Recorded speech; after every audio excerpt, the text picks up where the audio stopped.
pull the chairs in. No titles at this table. No pride at this table. YAHUAH called the stranger and the child. Same book open.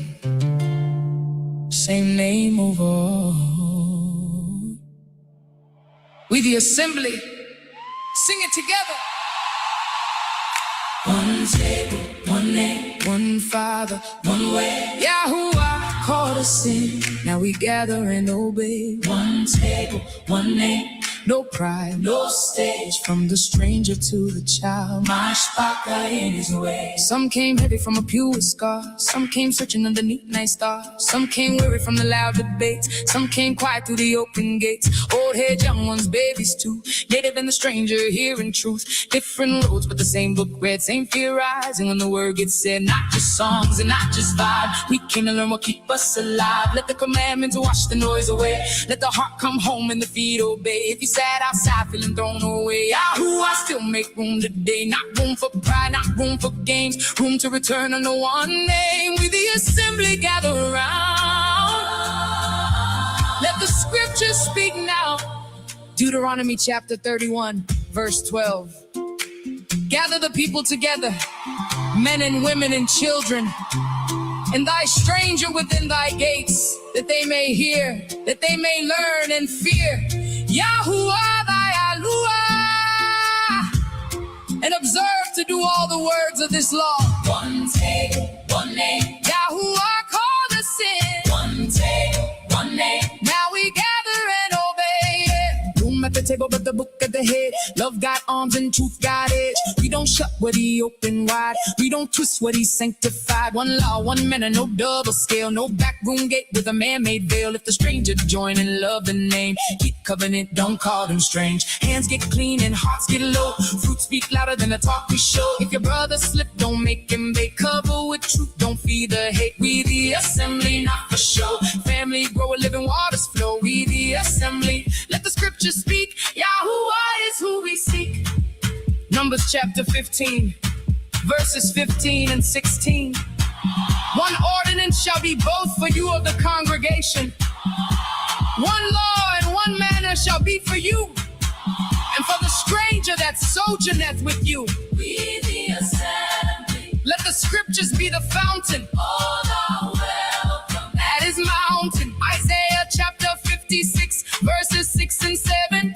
The sons of the stranger that join himself to YAHUAH, to love the name of YAHUAH. Even them will I bring to my Kodesh mountain. For mine house shall be called a house of prayer for all people.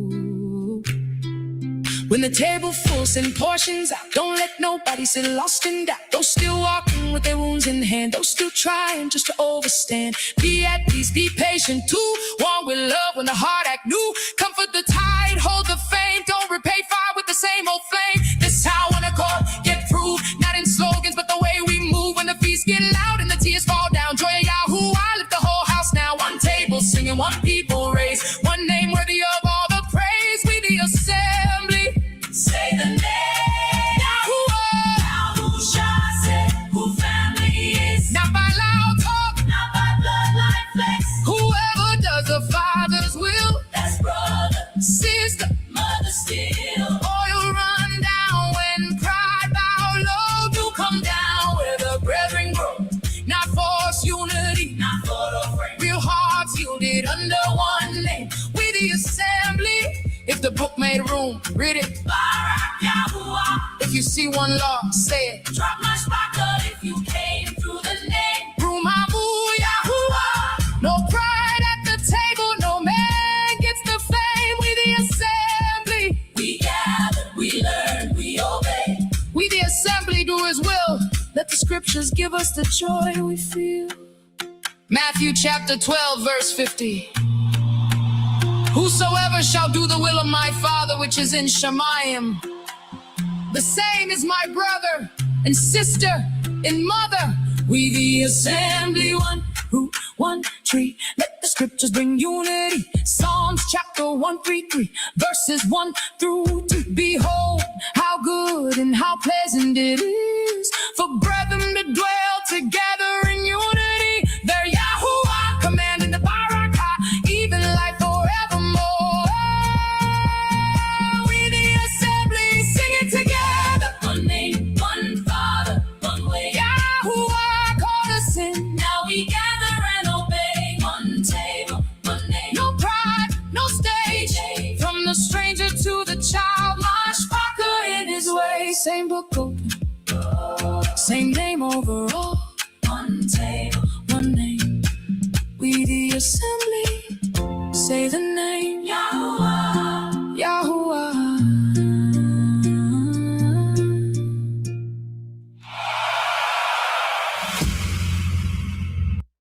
BARAK YAHUAH, BARAK YAHUAH, Shabbat Shalom, Myshpaka. Let me go and hit this horn for the first time. We're gonna try to remember to hit it again when we kind of get going.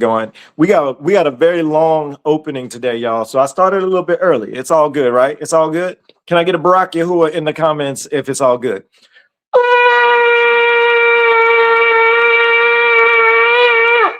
Man, I cut a little short because I want to save my energy. Myshpaka. Listen, if you're watching on replay, we usually kick it for about maybe 30 minutes. We're gonna get started. Well, if you're live with us right now, it's close to 1:30 was when we normally start. And then the actual study starts around 2 o'clock. But I'm not sure when we're gonna get into the actual study because we got some very good stuff to talk about before that. But I'm in Palal that you guys are gonna enjoy it. But if you're on replay, you can skip forward into the other part, but I really encourage you to stick around for this beginning half because we're going to hit book. We're going to talk about some things it's been on my ruach, and something tells me it's going to resonate with a lot of you, Myshpaka. So, oh, by the way, if you're new, I just want to tell you thank you for joining us. My name is Alon, pronounced like you're going to cut grass, like you're going to cut a lawn. It's not spelt that way, but it is pronounced that way. And when I go live, I have two goals. First goal is to give esteem and to serve our creator, YAHUAH. And the second is to add value to you. And I'm in Palal that both those goals get met today, not just for the new Myshpaka, always just for our Myshpaka period. Myshpaka means family for all the new Myshpaka. With that being said, let's hop back into some music before we get going. I'm in the mood for, let's do some, today is Shabbat, so let's get it.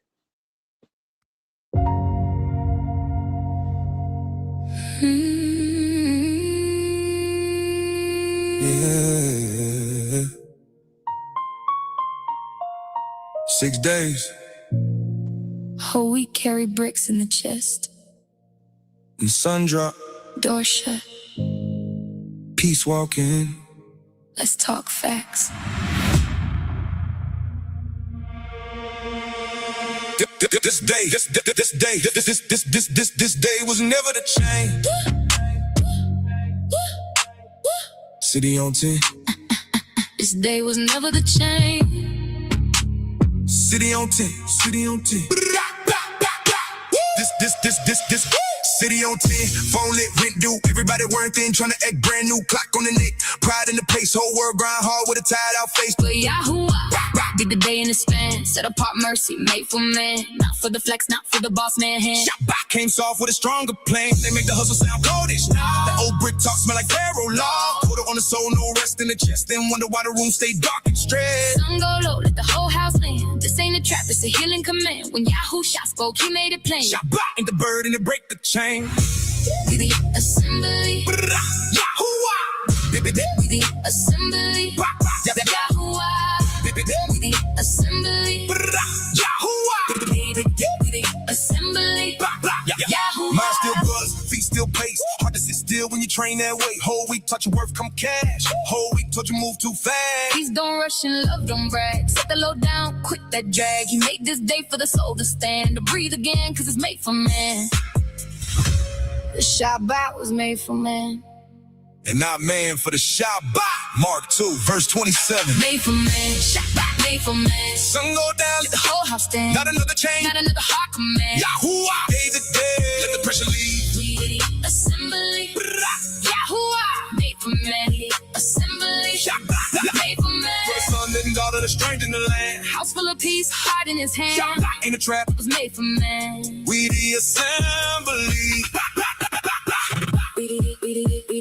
Front door close, let the sirens fade. Kids at the table, let the room get safe. Prayer in the air, let the mind come down. Peace in the kitchen, peace all around. No burden at the gate, no buy, no sell. Let the idol of hustle die and fail. Don't drag Miss Ram through the evening air. YAHUAH gave rest, let the people wear. Your son can rest, daughter can rest, servant can rest, stranger get blessed. Even the ox get breath that day. That's how you know YAHUAH wrote it his way. Eat and drink, block his name. Coke dash on the block and it still got flame. Not just stopping his presence and trust. Lay the week down, don't carry the dust. Thy son, thy daughter, thy manservant, thy maidservant, and the stranger within thy gates may rest as well as thou. Deuteronomy 5, verse 14. House full of peace, peace in the front room, peace in the kitchen, peace in the children's sleep. Lay that week down, lay that brick low, low. You ain't a machine. Let your whole soul know your presence enough, enough. Your presence enough, enough. Your presence enough, enough. Shabbat. Ain't the one the whole block slow. YAHUAH made room for the healing to grow. They said keep building till you lose your face. Till the kids get leftovers, not your grace. Till the check look full, but the soul go wrong. Till your prayer go short and your temper get long. But the day still call with a softer sound. Come back, slow down, let the peace sit down. Genesis stamped it, the pattern was planned. 7-day rock, and made for man. Jeremiah warned them, don't carry load, don't drag that burden that a cold that's road. Yahushua, walked it out of plane and cancel rest, he broke false chain. So when the sun fall gold on the land, Shabbat still whisper. It was made for man. And YAHUAH, the 7th day, and sanctified it. Genesis 2. If you've been carried too much, assembly. If you've been carried too much, assembly. If that whole house got lighter, assembly. Drop, my move. YAHUAH, be the assembly. Whole page, whole rest, whole peace. Let's go. Whole page, whole rest, whole peace. Let's go. Made for man. Shabbat. Made for man. Shabbat. Make. Then the sun go down, let the whole house stand. Not another chain, not another heart command. YAHUAH gave the day. Let the pressure lead. Assembly. YAHUAH made for man. Shabbat. Made for man. Sun go down, let the whole house stand. Not another chain, not another heart command. YAHUAH gave the day. Let the pressure lead. We be assembly. Made for man. Assembly. Let the pressure lead. No burden in the gate. No pharaoh on the weak. Made for man. Made for man. This day. Let the whole room stand. Made for man. Made for man. House full of peace. From the block to the fair. This day was never to change. This day was always to give. Shabbat. Made for man. BARAK YAHUAH, BARAK YAHUAH. Myshpaka, I want to talk about some things before we get going. That's in my ruach, that's been in my ruach. I'm only going to speak through my lens. I can't speak through your lens. I can't speak through your experiences, but I can probably assume that we have all experienced kind of the same things. This awakening, when it gets your attention, it gets your attention. And that hunger to want to know the truth, that hunger to get it right, that hunger, it takes over. But with that hunger, there's so many people that step out sharing what they're learning, and that's a good thing. But it's also a very dangerous line. I had to learn that my own personal walk. If you're new, you may not know this, but the vets, the OGs in our Myshpaka, in our community that's been around, there's some that's been around from the jump. Like when I first started putting out content from this profile and start showing my face. In the beginning, I wasn't even showing my face. I was very loud. I could still be loud. I was very passionate. My zeal was like always at a level 10, so much to where people would see my veins pop out of my forehead. No joke, no joke. And I didn't realize it was part of my growth. And since then, I feel like I've calmed my ruach a lot. I've learned a lot. I've made some mistakes. I've said some things wrong. I've misinterpreted and understood things wrong. But one thing that I've learned is to stay humble. Yeah, I've learned that in this position on this platform, that the responsibility to show humbleness and to stay in correction mode it's not only necessary, but it's also valuable for anyone else who's paying attention to it, anyone else who's hungry for the truth. And I realized showing locked down, this is what it is, when there's clear things that might show that it possibly could not be, and not investigating these things and taking it to our creator, it can lead a person in a direction that may not have been intended. And I also realized and understand that on this platform, everything that is put out, everything that I say, it can be held at a higher standard, not through our community only, but from YAHUAH. The book says that. I don't want to be a teacher. I've always said that. I don't feel like I'm a teacher. I just feel like I end up being brokenhearted, a normal, just broken man, and seek the truth or seek YAHUAH for understanding for my own brokenness. And I started to see things, and it made me start to shift from my brokenness and my challenge, and it pushed me towards wanting to share what I was learning. And since then, I can't get away from the word teacher. Jane, if Jane's in here, she knows. She's been in since it's Jane. It's two of them. They mother and daughter. And they always called me teacher, and I'm like, no, stop doing that. But I love the fact that they've been in our community and they're so supportive. So whatever you want to call me, ladies, that's fine. But y'all know how I really feel about that. But moving forward, squirrel.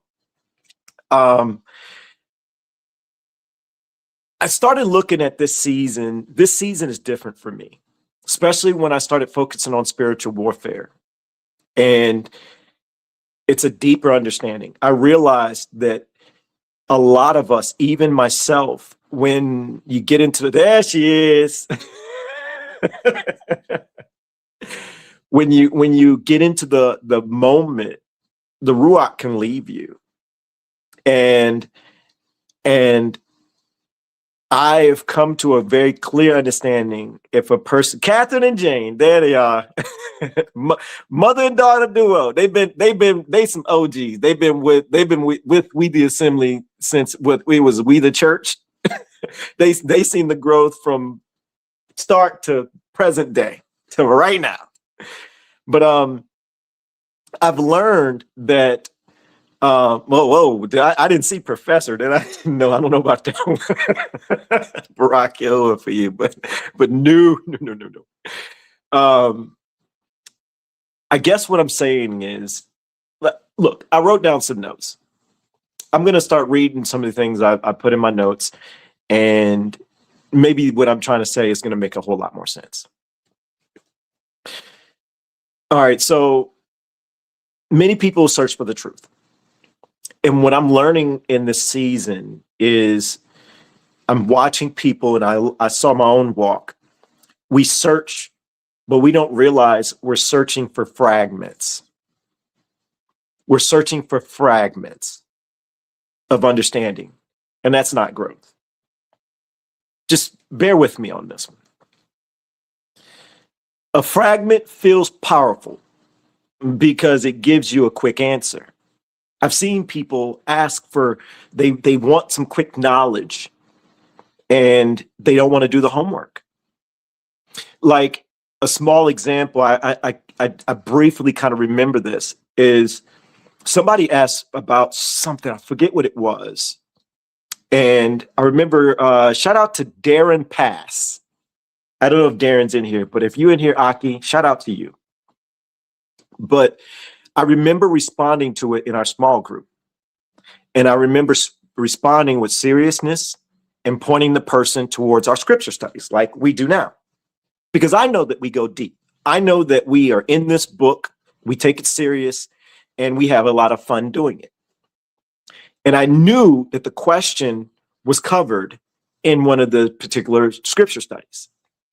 So instead of giving the person the full answer right in the comments, which a lot of times these answers are much longer, much deeper understanding that you could put in the comments, and a person that's asking for that quick piece of knowledge, they don't realize it's not really a, what's the words, YAHUAH, put the words in my mouth. It's not a realistic thing to look for. Some of these things we spend hours studying, and you just can't put it a quick little statement in the comments for a person to get a full understanding. It's just not realistic. So I remember giving the link, giving a little understanding, a little brief, knowledge base, and then I told them we went deep. Click that button right there. Then someone else came in the comments and asked a clear question. And I'm like, yo, click that button. Before I even realized it, Darren Pass Darren came in there quick like a G and said, nope. Said, no, click that button and go study with us. You're trying to shortcut the answer. You can't just hop in there real quick, grab it, because what you're going to do is you're going to get this little answer and you're going to walk away. Darren was like, no, you better open up that book like we did.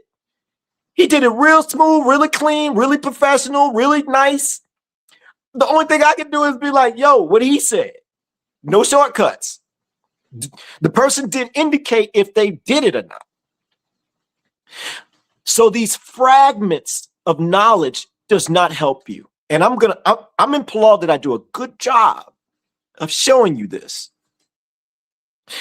Those quick answers. The quick answer doesn't always produce what? A clean heart. People are searching for the truth, but many are being trained and fed on fragments. A fragment can feel deep because it's new, it's hidden information, it's controversial. Hidden knowledge is not the same as a healed heart. I hope this is landing so far. Curiosity content helps with fragments. Curiosity content can make a person feel like they're moving forward. But what they're really doing is they're moving sideways. A disciplined, a discipled question. Now let me change that. Disciple the question. Don't chase the question. The real issue. Some people are genuinely hungry. They want the truth.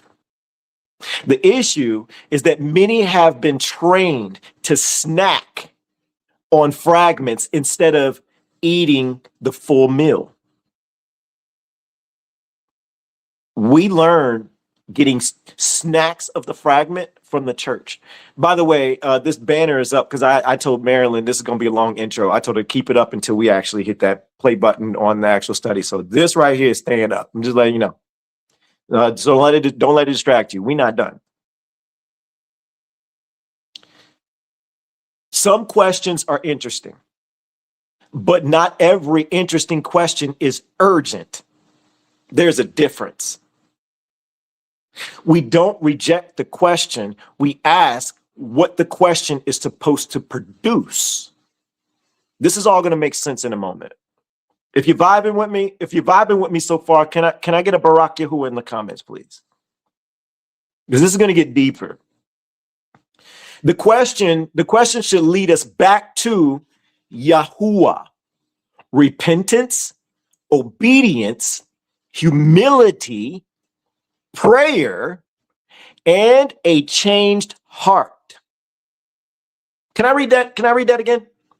The question should lead us back to YAHUAH: repentance, obedience, humility, prayer, and a changed heart.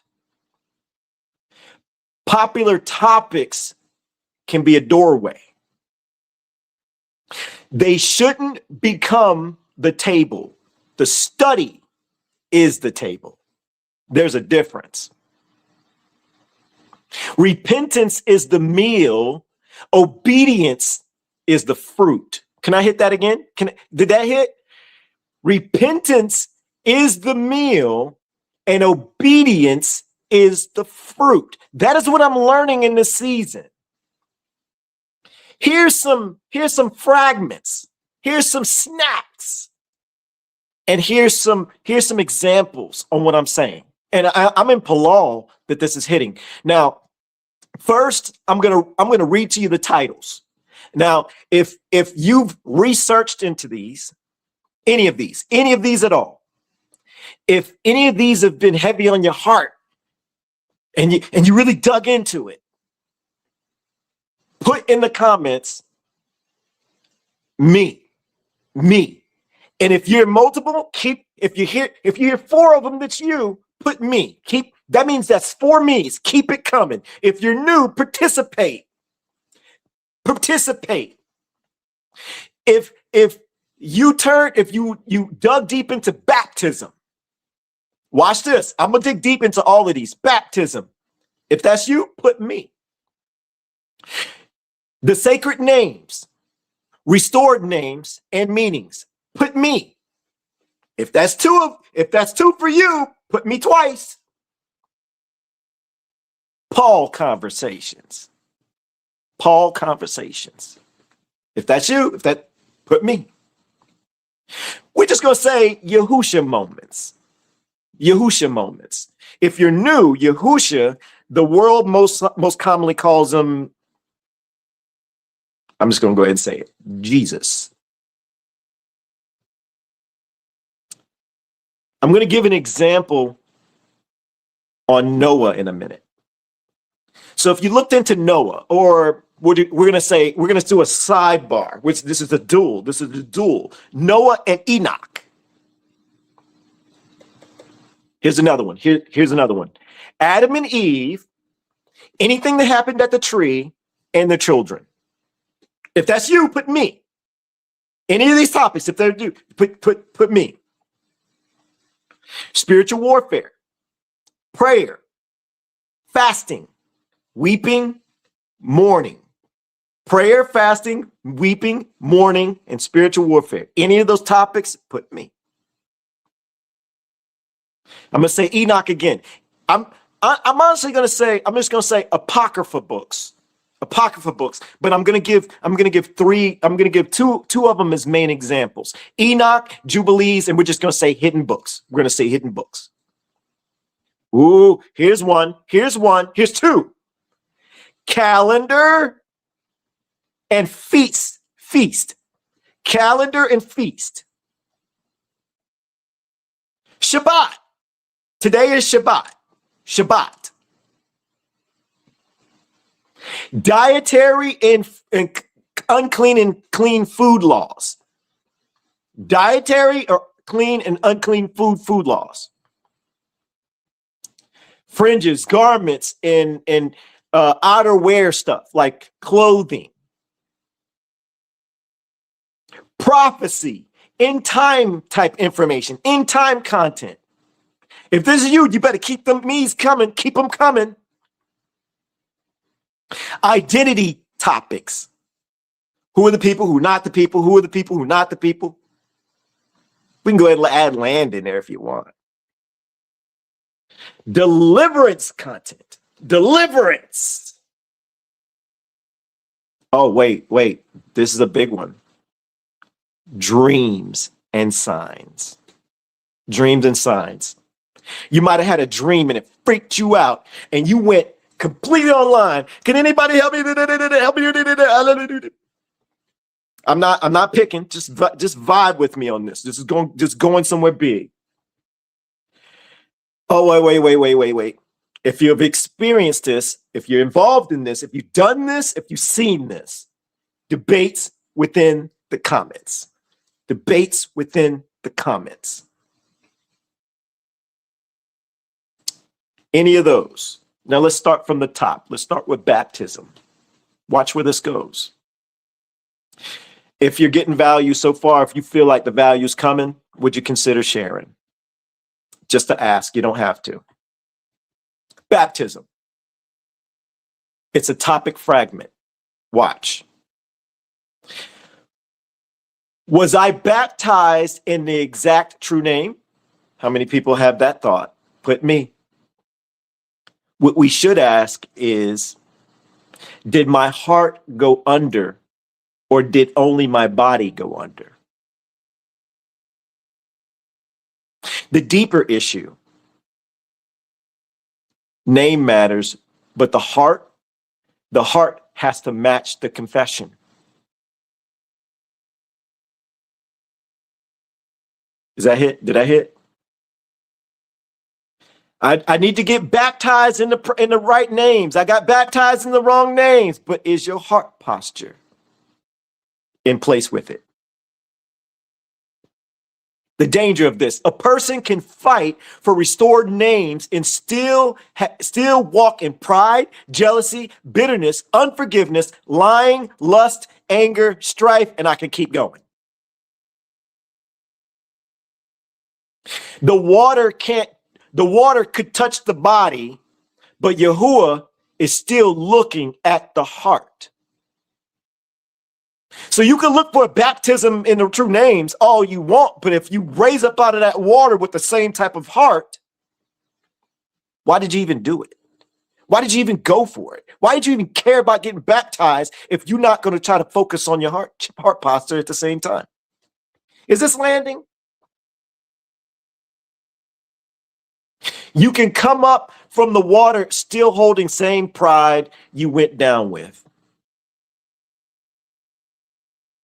Here's some scripture to back it up. I'm going to point you in the right direction. It's up to you to go look. Isaiah says to wash, make clean, put away evil, cease to do evil, learn to do well, and to seek judgment. What does a baptism have to do with that part? Now, by the way, I'm not saying not get baptized. If that's what you're thinking, you're not listening. If you're going to look to get baptized, you better look to change this heart too. Jeremiah says to circumcise the heart and wash the heart from wickedness. Going under the water under the proper names and coming out with the proper names and still having a dirty heart did nothing for you. All you did was performance. Is this convicting someone? This is love. This is seal.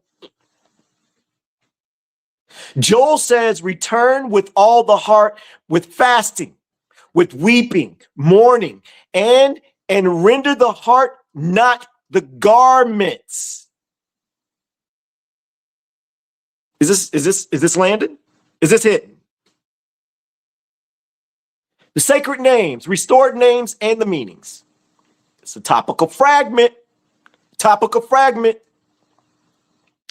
Do you say the names correctly? You know, we all know the names are important. YAHUAH and YAHUSHA. We know how deep it gets. We know it is important. There is a but. Pay attention. Well, now here's another one. Before I'm gonna hit a bunch. Are you saying like Aki right? Frankie, I'm not talking about you. Inside joke. Are you saying BARAK right? What's the right word for today? Love, brother, peace. Are you stuck? Are you stuck on your language? Are you stuck on your words? Are you stuck on teaching people or knowing the right words? Right? Watch to where this goes. What we should ask: do we carry his name with a clean conduct? Are we letting YAHUAH teach us, or are we trying to take his place as the teacher? The deeper issue? Name is identity. It's authority and relationship. It's not a badge of superiority. Words matter, but the Ruach has to guide the learning. I had to learn all that. Still learning it. People can use the names as a weapon and still not reflect on character, on his character. They want to be right on the names, but they completely miss who he is, what he stands for.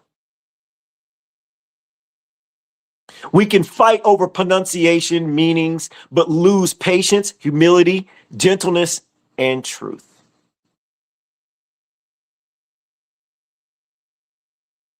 Knowing the name shall humble us. It should humble us. Let me say that again. It should humble us, not make us harsh. YAHUAH is the teacher. We are the students. The book says that.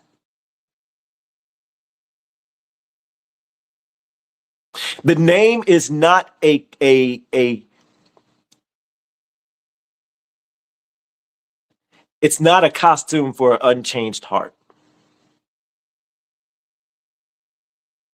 If the word makes us proud, we're not learning the word right. Is this hitting? Yep, it's hitting. Thanks, sis. Let's go to Paul. Paul, topical fragment. Did Paul abolish the Torah? Or did Paul contradict Yahusha? What we should be asking is, are we using Paul to avoid obedience? Or using Paul to argue instead of repent? Ooh. Deeper issue. People often run to Paul because fragments from Paul are easier to weaponize than the full walk of Yahusha. That must have hit. Paul becomes a debate arena instead of a witness that has to be read carefully in context. Don't use Paul to escape what Yahusha lived. No.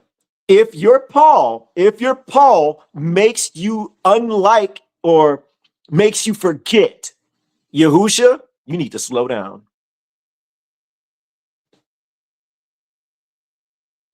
Let's go to Yahusha. Yes, Yahusha can be a fragment moment. What hidden things did Yahusha really mean? Everybody wants to dig into the little small topics. They want to dig into virgin birth scenario. They want to dig into his 40-day fast and walk and, fragment, topical. Or if he fasted for 40 days and 40 nights, then does that mean he did Shabbat? Topical. You getting distracted. Topical. Watch. Just stick with me. If this is you, what we should be asking is, are we walking with him? Here's a deeper issue. People want these little secret meanings or understandings while avoiding plain obedience. For example, Yahushua traveled to Jerusalem on every appointed time. That's important to understand. We get hung up on the things that he's saying only, but miss his patterns. He's teaching us by his actions as well. You got to combine them both together to get a full understanding. Not just take a part, leave this one out, then you got everything to say about it. And I have to say, if this is anybody, if you realize you're in a fragment thought process, please hear me on the adjusting. If you're a person that is sharing fragments, I'm in Palal, you realizing you're not qualified to even talk about it yet until you figure out this rest of the stuff. And I said that with confidence. Let's keep going. A person can study Yahushua's words and still not have humility, mercy, endurance, discipline, and submission to Yahuwah. Because that's exactly what Yahushua showed us. Can I get a Barak YAHUAH if that hit? The deeper teaching, the deeper understanding is not always the hidden stuff. Sometimes it's the plain thing that we don't want to obey. Some people want revelation, but Yahushua keeps calling for fruit. Fruit. Here's one. Noah. I've seen people have this conversation. How many people know about Noah's birth? Just say, I know if you know about Noah's birth. It is interesting. Some of you probably like, well, what? The book talks about his birth? Yeah, they took that from you. It's in Enoch, chapter 106. Listen. What you don't know is the book Enoch chapter 106 describes Noah as having what his skin is white as snow. Not making this up. So some people may say Noah was an albino. And then they'll trail it into who the Hebrews are. You see how it's becoming fragments? It's starting to turn into a debate. Watch where this goes. What we should ask is, why did Yahuwah preserve Noah in a corrupt generation? Why? Because in chapter 106, it mentions that. So a person gets so stuck on what Noah looked like, they completely miss the fact, the reasoning Yahuwah gives. So they go over the big picture for the small fragment of knowledge. Now they feel like they're doing something. And you didn't really grow. What you did was you went sideways. The strange detail becomes the whole meal. Noah's appearance may catch the eye, but the passage is warning about corruption and preservation. So they'll miss that because they want to be smarter than the next or feel like they've learned something. Sideways.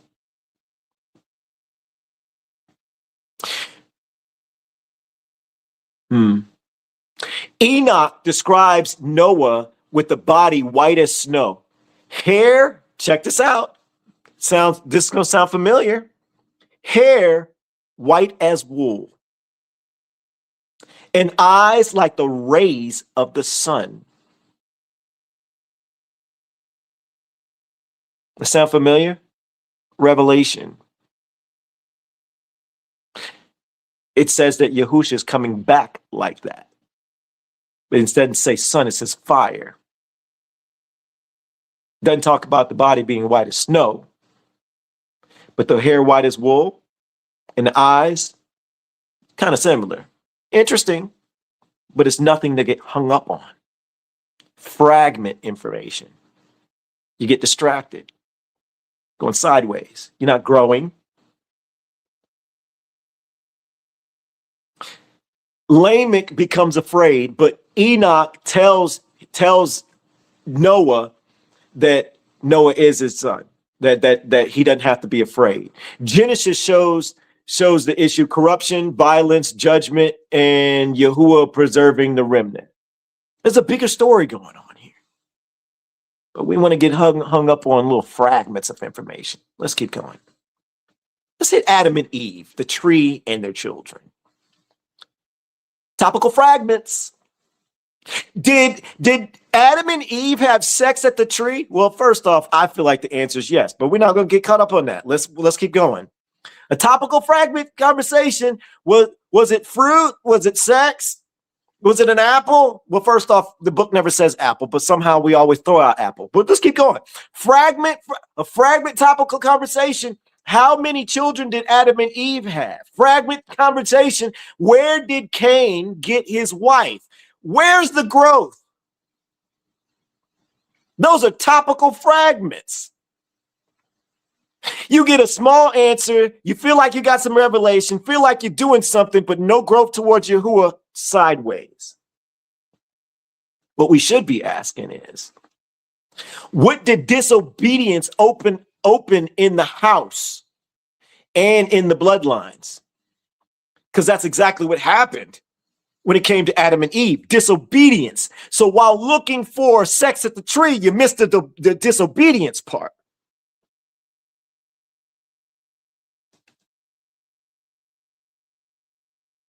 Deeper issue. Yahuwah gave a command. The serpent challenged the command. Desire pulled. Eyes open. Shame came in. Blame came in. Exile came in. Death came in. But we want to get caught up on the fragments and forget all of that, or miss all that. New Myshpaka, I hope you're listening, because if you have any of these questions, they're there for you. Yes. But if you get hung up on these little things, you're going to keep looking for fragments, and you're always going to feel in chaos because you're not getting the big meat here. You need the bigger story, the bigger understanding. That's the stuff that's going to give you the heart change, not these little topical understandings. These topical understandings give you nothing sideways. The tree conversation is bigger than the fruit debate. It's obedience, it's spiritual warfare, covering, shame, hiding, and the first family fracture. And we doing the same. Thank you, sis. We doing the same thing in our today's time. And we can't even put it together because we focus on fragments. We can argue over the tree details and still miss the wound. We can count the children and still miss Cain's heart.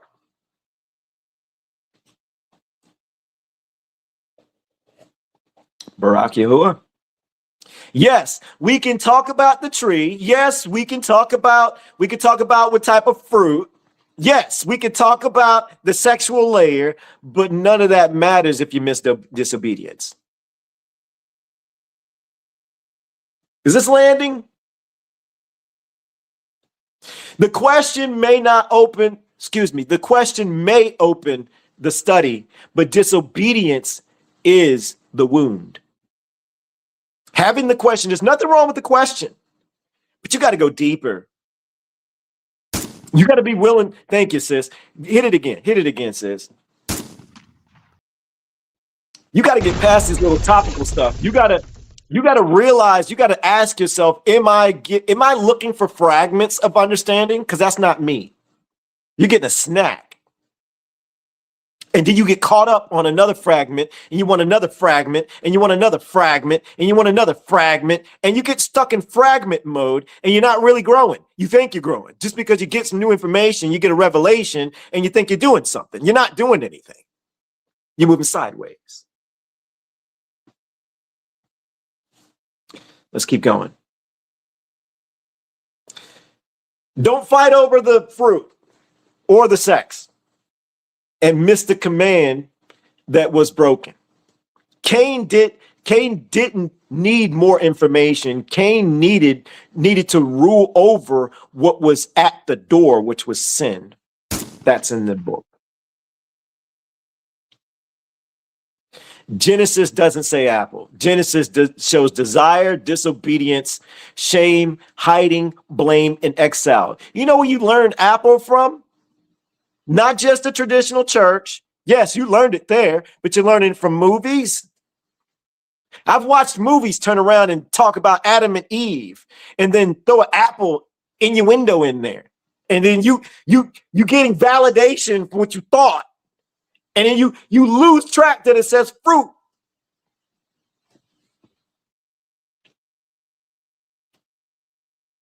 But check this out. Apocalypse of Abraham tells you it's grapes. But you would have never known it was Apocalypse of Abraham because some of you don't even know about Apocalypse of Abraham. And you don't even know about the Apocrypha books. And that's one of the books. And if you would not focus on snacks, and then you really go for deep understanding, stop trying to ask everybody for every little quick answer, open up these books, start studying for yourself, then you realize when the Greeks are doing their paintings and they're showing their Greek Caesar, and they show the women around them and they're dangling grapes right in front of your face, like they're eating grapes. You realize they've been playing you the whole time, that they know it's grapes. You just didn't know it's grapes because you're looking for snacks. Genesis shows Cain's anger. YAHUAH warning him that sin is at the door, and Cain still kills Abel. You miss the fact that YAHUAH gave the blueprint. YAHUAH gave the blueprint and told him, like, you can master your anger. We're learning that in this season. Am I right, Myshpaka? Genesis and Gesture show Adam and Eve had sons and daughters. Jubilees does too. And first and second books of Adam and Eve. Myshpaka, you need, if you're new and you got questions in these areas, it's nothing wrong with asking, but you need to start looking too. Your expectations are too high in the comments. Get the answer, get the resource, go see it for yourself, and then ask YAHUAH, should you believe this? Are you really learning to get closer to him, or you want a quick revelation? Let's keep going. Spiritual warfare, prayer, fasting, weeping, and mourning. Fragments. Where did demons come from? Are demon spirits of the Nephilim? Are those giants? What did Enoch say about demonic spirits and demons?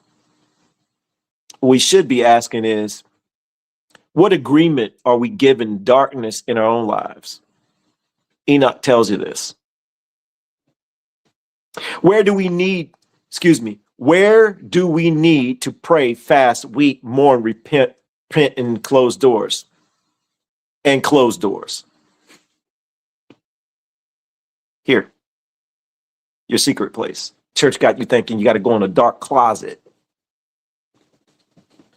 But if you get off fragments, you'll start to understand that conversation's happening here. YAHUAH knows it. You don't even have to open up your mouth. Talk to him in your head. He tells you this. But if you focus on fragments, right over your head, right over your head. Where do we, the deeper issue, pride, lust, bitterness, fear, envy, rebellion, unforgiveness, and open doors. People can know demon origins and still feed demonic patterns. Spiritual warfare is not only knowing what spirits exist, it's learning what we keep agreeing with. And part of your search into this stuff, your fragments, it's opening doors by the way you're researching. You can know where demons come from and still let bitterness live rent-free in your heart. Let's talk about Enoch. Jubilees and the hidden books. We're just going to say apocryphal books. Topical fragment. They hid the books from us. Yes, we know that. And some people don't. Some people are like, what's the apocryphal books? If you're that person, first off, you did nothing wrong. They just not telling you, and you're not knowing to look. There were more books other than the traditional 66 books you're aware of. And they're not trying to tell you this. They're keeping this from you. And then when you do find out about it, they've already come up with reasons why you should not look into them. But we've looked into them and we realize, no, yeah, we need to look into them. Because these books is not hiding in, they're giving add-ons. And the big pattern is they're snitching on the church. They're telling on the church.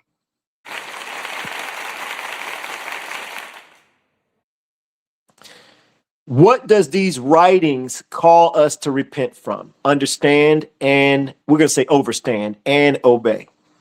That's what we should be asking. Deeper issue. Restoring books should restore fear.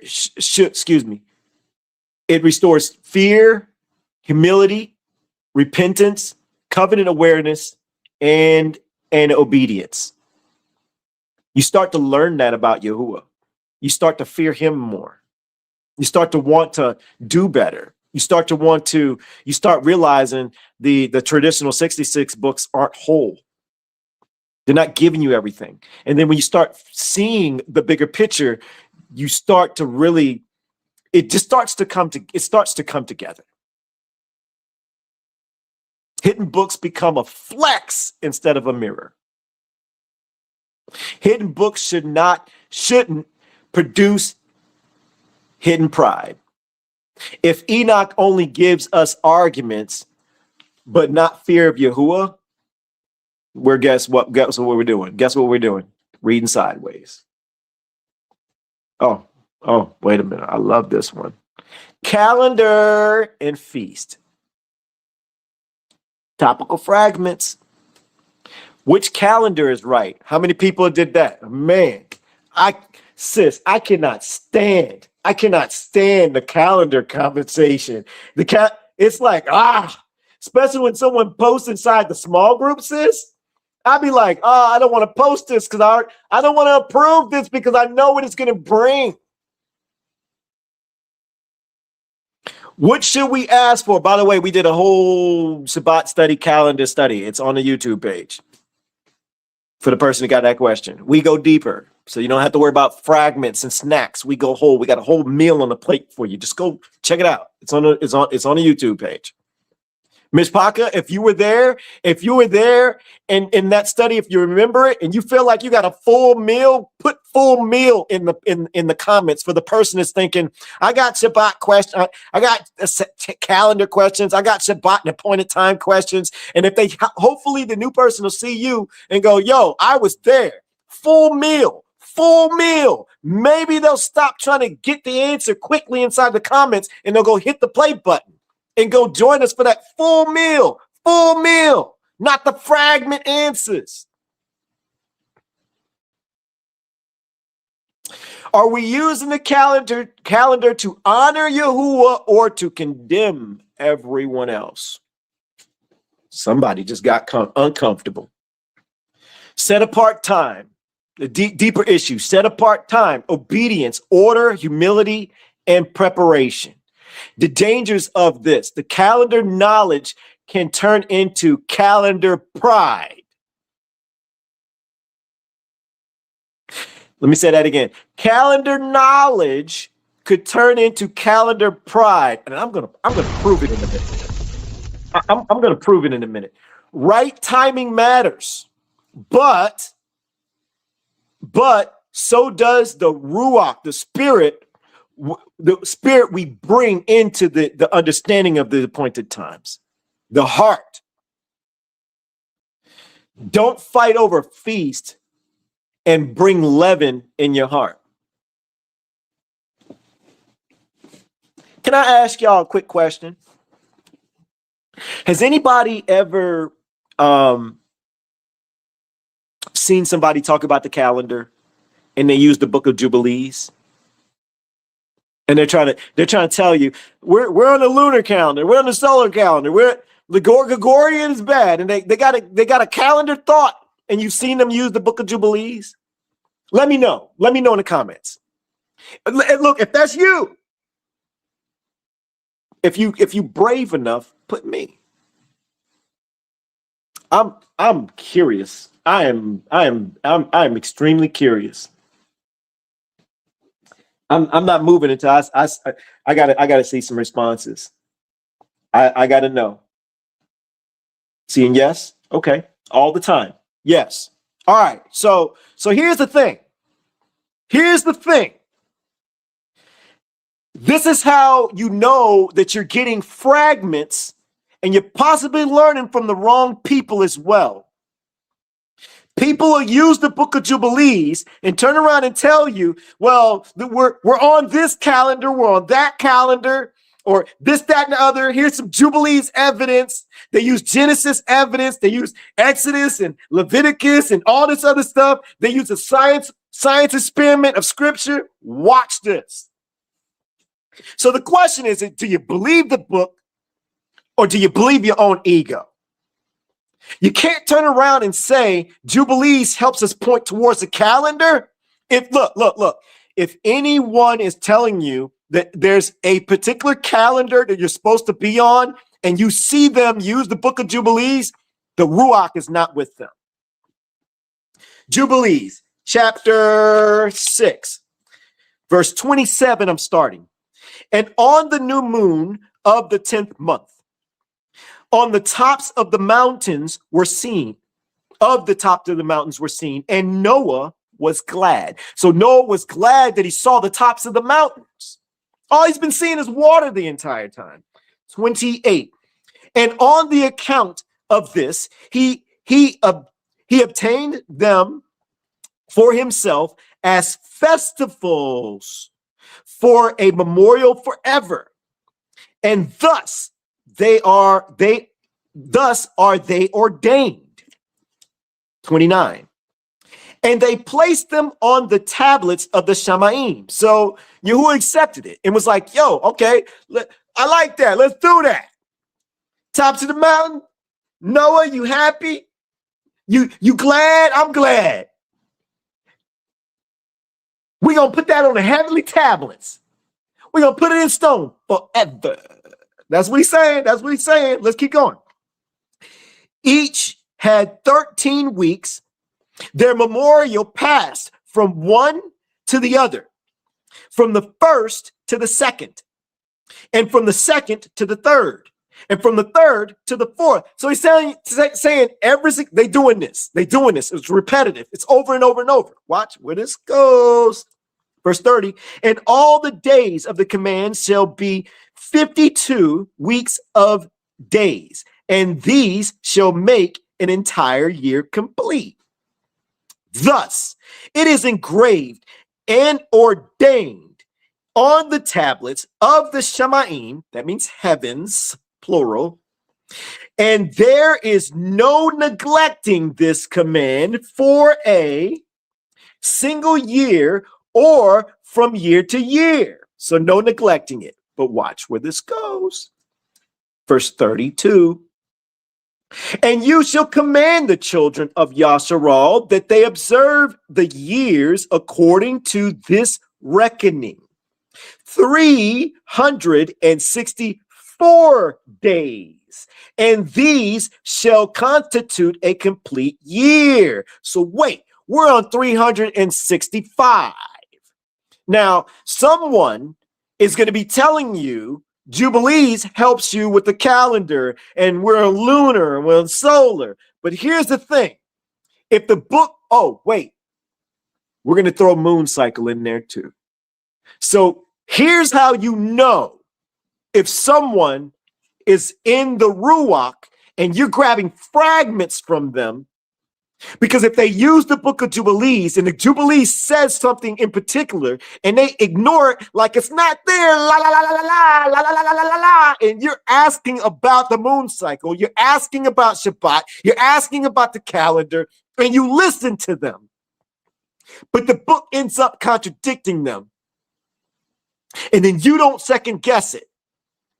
You can't use the book one way, and when it says something else, you ignore it like it's not there. That's not Ruach. That's leaning on your own understanding. Let's keep going. And they shall not disturb its time from its days and from its festivals, for all shall fall out of them according to their witness, and they shall not leave out any day, nor disturb any festival. That happened already. That already happened. Let's keep going. But this is verse 33. This is Jubilees, chapter 6, verse 33. Listen close. But if they neglect and do not observe them according to his command, then they shall disturb all their seasons, and the years shall be dislodged from this order, and they shall neglect their laws. We're not done. That happened already. So according to just verse 33 by itself, everything got dislodged. He said if, but it happened. It happened already. But pay attention. And all the children of Yasharah shall forget and shall not find the path of the years, and shall forget the new moons and seasons and Shabbats, and they shall go astray as to all the orders of the year. So wait a minute. So it just said, if it gets thrown off, and it did, it says that we will. So if someone is using Jubilees to say this is the calendar, then they're saying they're better than our creator. They're saying they figured out the formula. Why? Because you are listening to them because you're getting fragments. You can't use Jubilees and say this is a calendar because Jubilees helps us understand it. And then Jubilees turns around and says if things get thrown off. You can't do that. You're letting that person say, I know better than YAHUAH. Forget what our creator said about that. Forget it. Let's look at parts of what he said. We'll only use parts, not that part, though. That means the Ruach ain't with them. Let's keep going. Is this landing? 35. Wait, okay, yeah. For I know. Wait, so he turns around and he says, for I know. So that's a confident statement. For I know. And from this time on, I shall declare it to you. And it is not of my own devising. So YAHUAH just said he knows that something's going to happen. And he says, I didn't do it. I got nothing to do with what's going to happen, but it's going to happen. That's what he just said. That's what he just said. For the book is written before me. He's like, so I already got this info. I'm going to tell you in advance. And on the tables of the Shemaim, the divisions of days is ordained, lest they forget the festivals of the covenant and walk according to the festivals of the Gentiles. The Gentiles, Rome is Gentiles. Rome helped change the calendar. There was multiple calendar changes. It already happened. Ain't nothing in our time frame we could do about it. This went down already. This is prophecy. Lest they forget the festivals and the covenant and walk accordingly to the festivals of the Gentiles after their straying and after their ignorance, is what it says. 36. So wait. So if anybody's turning around telling you, oh, well, here's the calendar. We're on this calendar. We're like, the book of Jubilees says the calendar system's all screwed up. Forget your Gregorian, forget your lunar, and forget your solar. All of it's thrown out of proportion. Anybody that turns around and says, I know the calendar, this is what it is, you just stepped out of bounds. You are taking your creator's position as if you know more than him. Let's keep going. 36. For there shall be those who shall assuredly, listen to this. Let me start this over. I'm going to read this nice and slow. For there shall be those, so there's going to be some people who assuredly make observations of the moon. So it says, he just told us. He didn't give you a gray area. He said, there's going to be some people in the future. They're going to be making observations of the moon.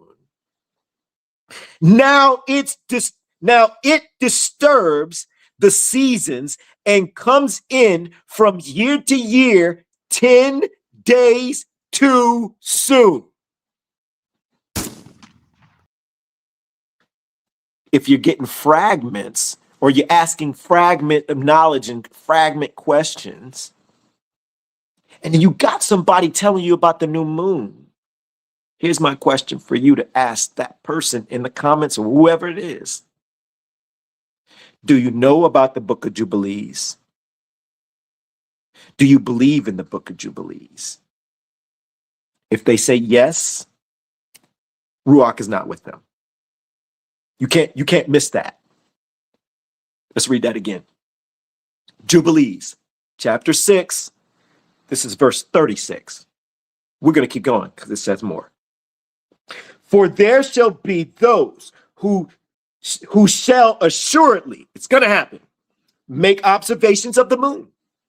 Now it disturbs the seasons and comes in from year to year 10 days too soon. So if I'm over here yelling out moon cycle, and who in the Myshpaka remember the time frame? There was a season where I was doing moon cycle. Be like, yo, I was there. I was there when you were doing moon cycle. I saw that. I remember that. When I read this, game on, like, yo, I believe the book over my emotions. If the book says moon cycles no 10 days too soon, then that means I'm doing it wrong. And the people I learned it from, that means they're doing it wrong. And if I'm going to turn around and tell you that it's moon cycle and I ignored that, then guess what? That means I could care less what our creator says, means the Ruach is not with me. And that means I'm misleading you with fragments. And I won't do that to you. Let's keep going. 37. It's called staying humility to the book. The book teaches us, not our emotions, not our comfortability. As soon as the book tells us something against something we learn, we need to sit with it. For this reason, this is verse 37, chapter 6, Jubilees. For this reason, the years shall come upon them when they shall disturb the order and make an abominable day, the day of witness, an unclean day, and an unclean day, a feast day. And they shall confuse all the days. The Kodesh means holy, with the unclean, and the unclean day with the Kodesh. They're going to mix things up because they're doing it and they're teaching others to do it. For they shall go astray as to the months and the Shabbats and the festivals and the Jubilees. Verse 38, for this reason I command a witness to you, that you may witness to them. So tell them is what he's saying. For after your death, your children shall confuse them, so that they shall not make the year 364 days only, and for this reason they shall go astray as to the new moons and seasons and Shabbats and festivals, and they shall they shall eat all kinds of blood with all kinds of flesh.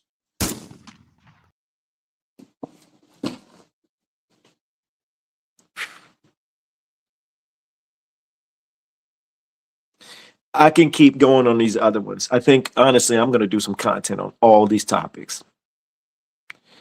Myshpaka, my point is this. Especially if you're new. If you're new, please hear me. We know you got a lot of questions. We've had those questions. You got to ask yourself, am I asking fragment understanding questions? Do I want to know the little small topics? Did I even realize that's what I was looking for? This is we're in a heart test right now. We're being taught how to cherry pick. We've learned this from the traditional church system. We've learned how to cherry pick habits to learn about our Creator. And coming into the truth, you don't want to bring those same habits.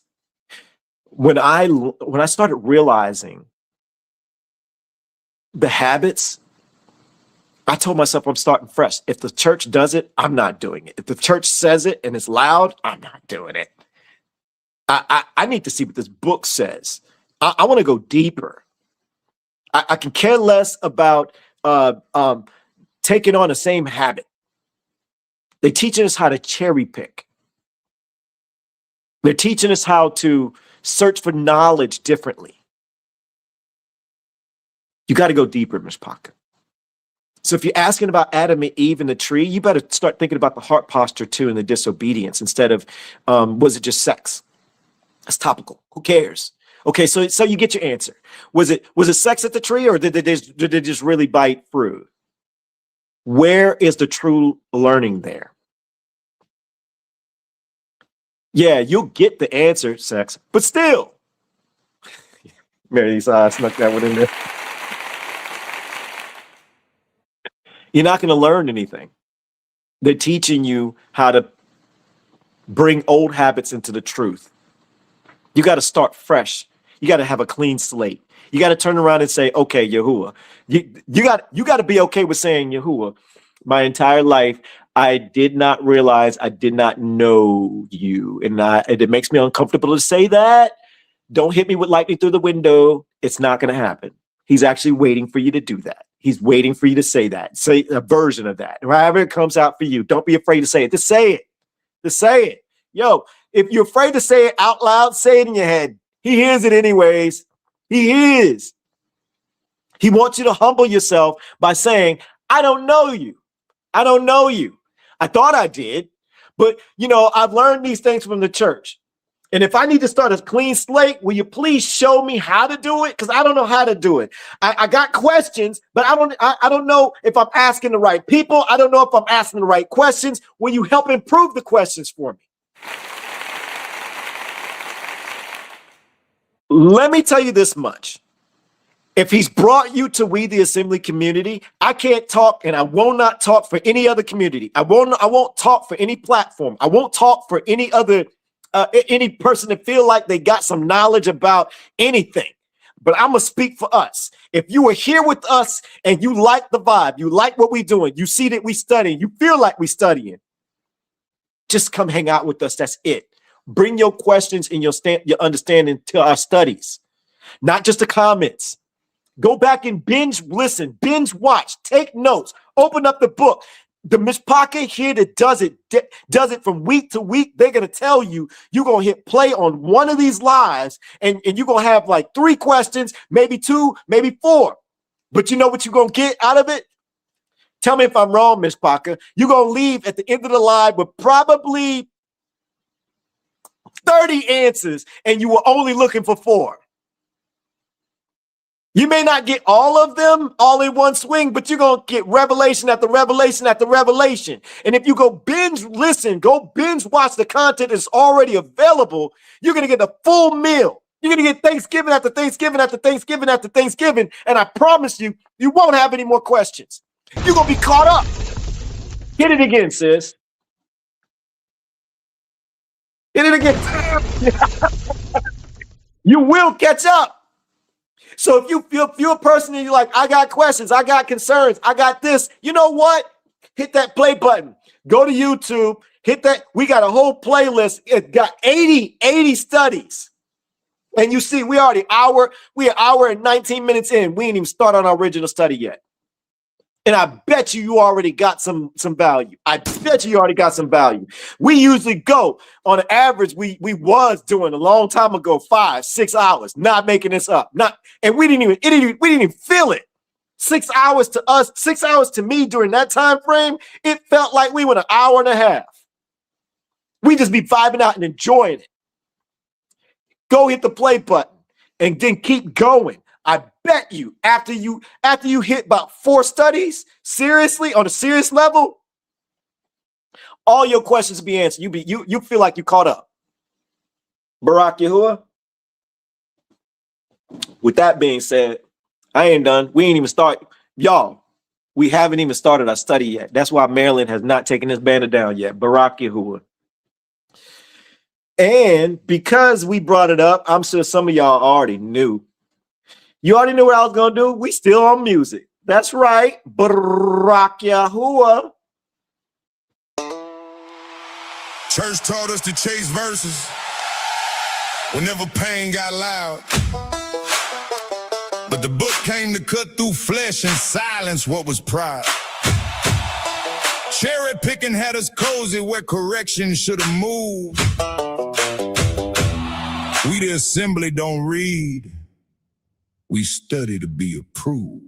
Cherry pick, snip, snip, what you like. Screenshot in your hand. Whole scroll out of sight. Pick for comfort. Skip for pride. Whole council pulled up. Now the scissors gotta hide. Snip, pick. No sir, not today. Whole chapter walked in, made the slogan run away. Fact checkers don't dip. Don't clip what it say. Study to be approved. Let correction have its way. We was trained to run the songs when the night got heavy. Grab a verse for our nerves just to keep us steady. Pain was real in the field, but the habit got deep. Use the book like a blanket just to help flesh sleep. Open Proverbs for wisdom, but we skipped over fear. Called it life instructions, but the covenant was clear. This ain't self-help paper, this the king on his throne. YAHUAH story and judgment his people. His home, Sunday after Sunday. Pep talk in the room. Better me, better money, better life real soon. But where was repentance? Where the warnings and facts? Where the whole scroll bleeding with covenant tracks? We learned to crop the text, then called it belief. Made comfort our teacher, made feelings our priest. Fact checker. Study the witness. Don't crop the business. We the assembly, we studied book. Matthew 15, verses 8 through 9. This people draweth nigh unto me with their mouth, and honoreth me with their lips, but their heart is far from me.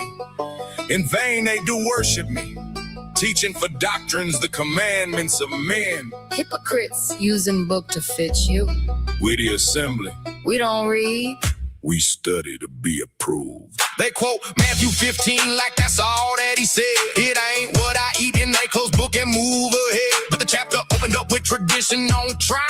Hand washing customs and a heart gone wild. He was checking in worship, checking lips full of lies. Checking elders' tradition with commandments denied. Then he showed defilement where the roots really grow.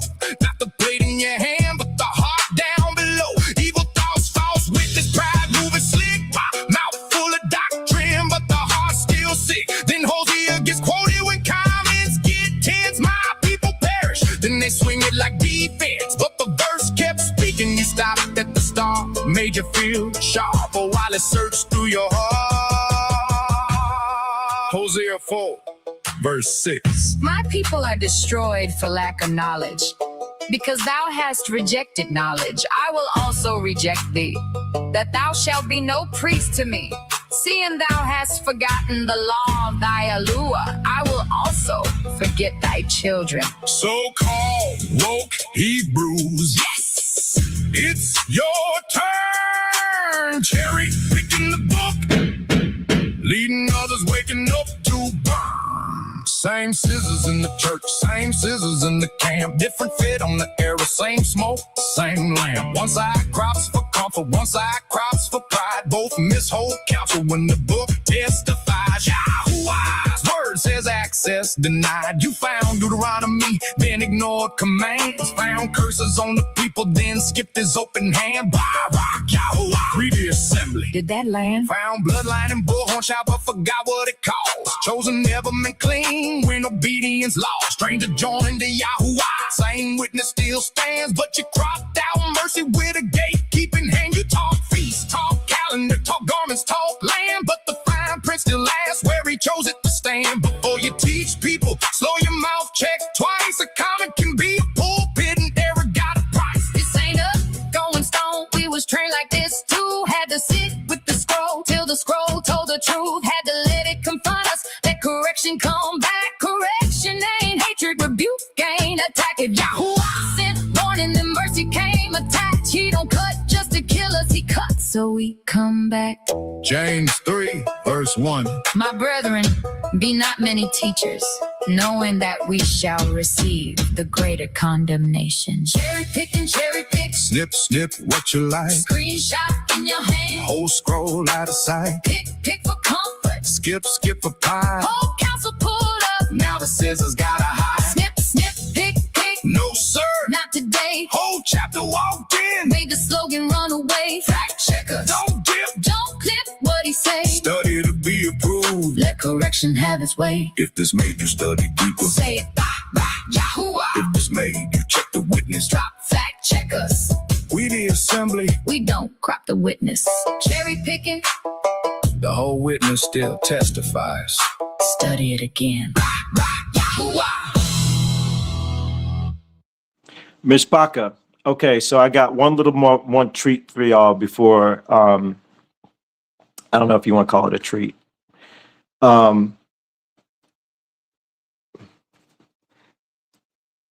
We're finally at a place where technology is made a massive leap. What up, Darren? Darren, I'm not sure if you came in late, man, but I had a little combo and I mentioned you a few times earlier, Aki. You did some real lit inside the not small group anymore, the Facebook community, man. So if you came in late and you get a chance, check out replay, Aki. We had a little moment and you were involved in it. I'm not sure if you know. BARAK YAHUAH. But technology has made a massive leap, and we dropped a song quietly, and this song is completely a different We the Assembly vibe. I tried to fix it to where it is We the Assembly vibe.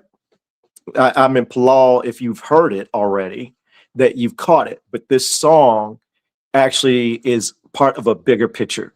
So I'm going to paint this picture for you. We're about to start doing full movies, and YAHUAH got in my ruach it's been in my ruach for a very long time, but the technology wasn't fully there yet. It showed potential, but now it's here and it's only getting better. And I was just trying to ask YAHUAH, like, what do we start off with? And I just felt like the most interesting, eye-catching thing to start off with would be Enoch. And so we started off, I'm going to give you, we're not going to play any movies or anything. I'm in the process of doing this now, like in real time. And so this song wasn't just a song that's dropped. This song is actually going to be part of the actual cinematic movie experience. And the We the Assembly movies, we're going to start off small with scenes, and then we're going to move from scenes to, yeah, somebody put, Wilson put music videos. Yes, music videos are coming too at a whole nother level.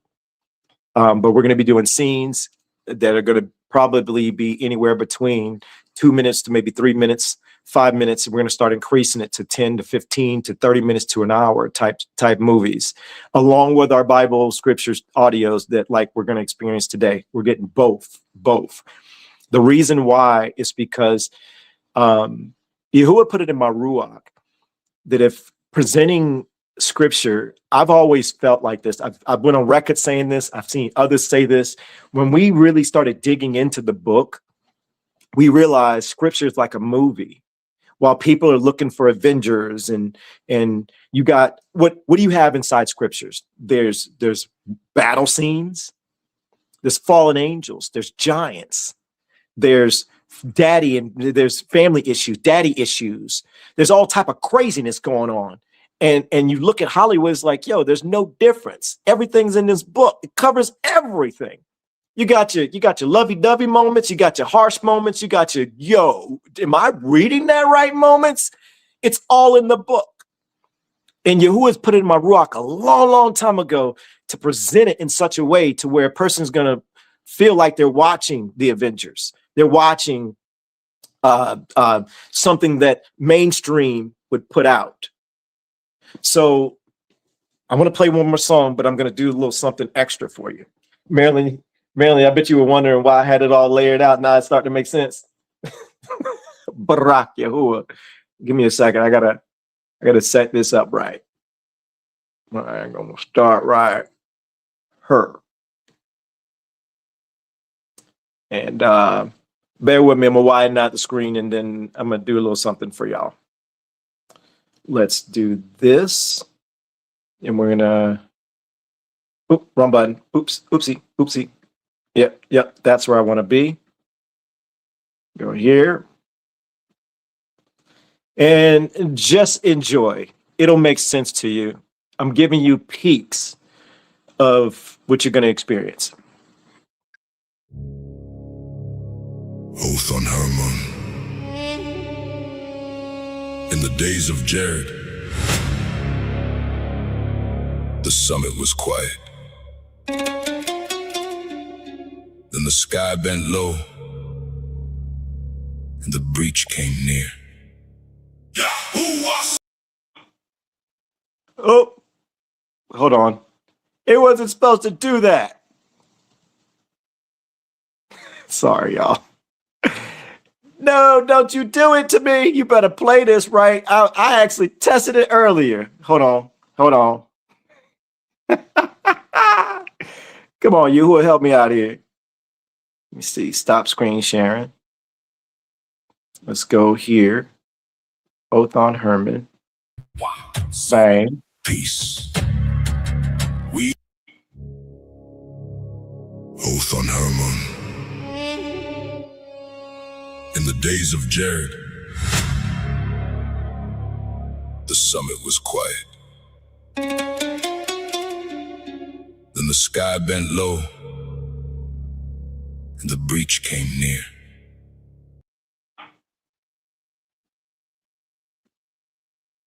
It keeps switching it. It was playing it earlier, y'all.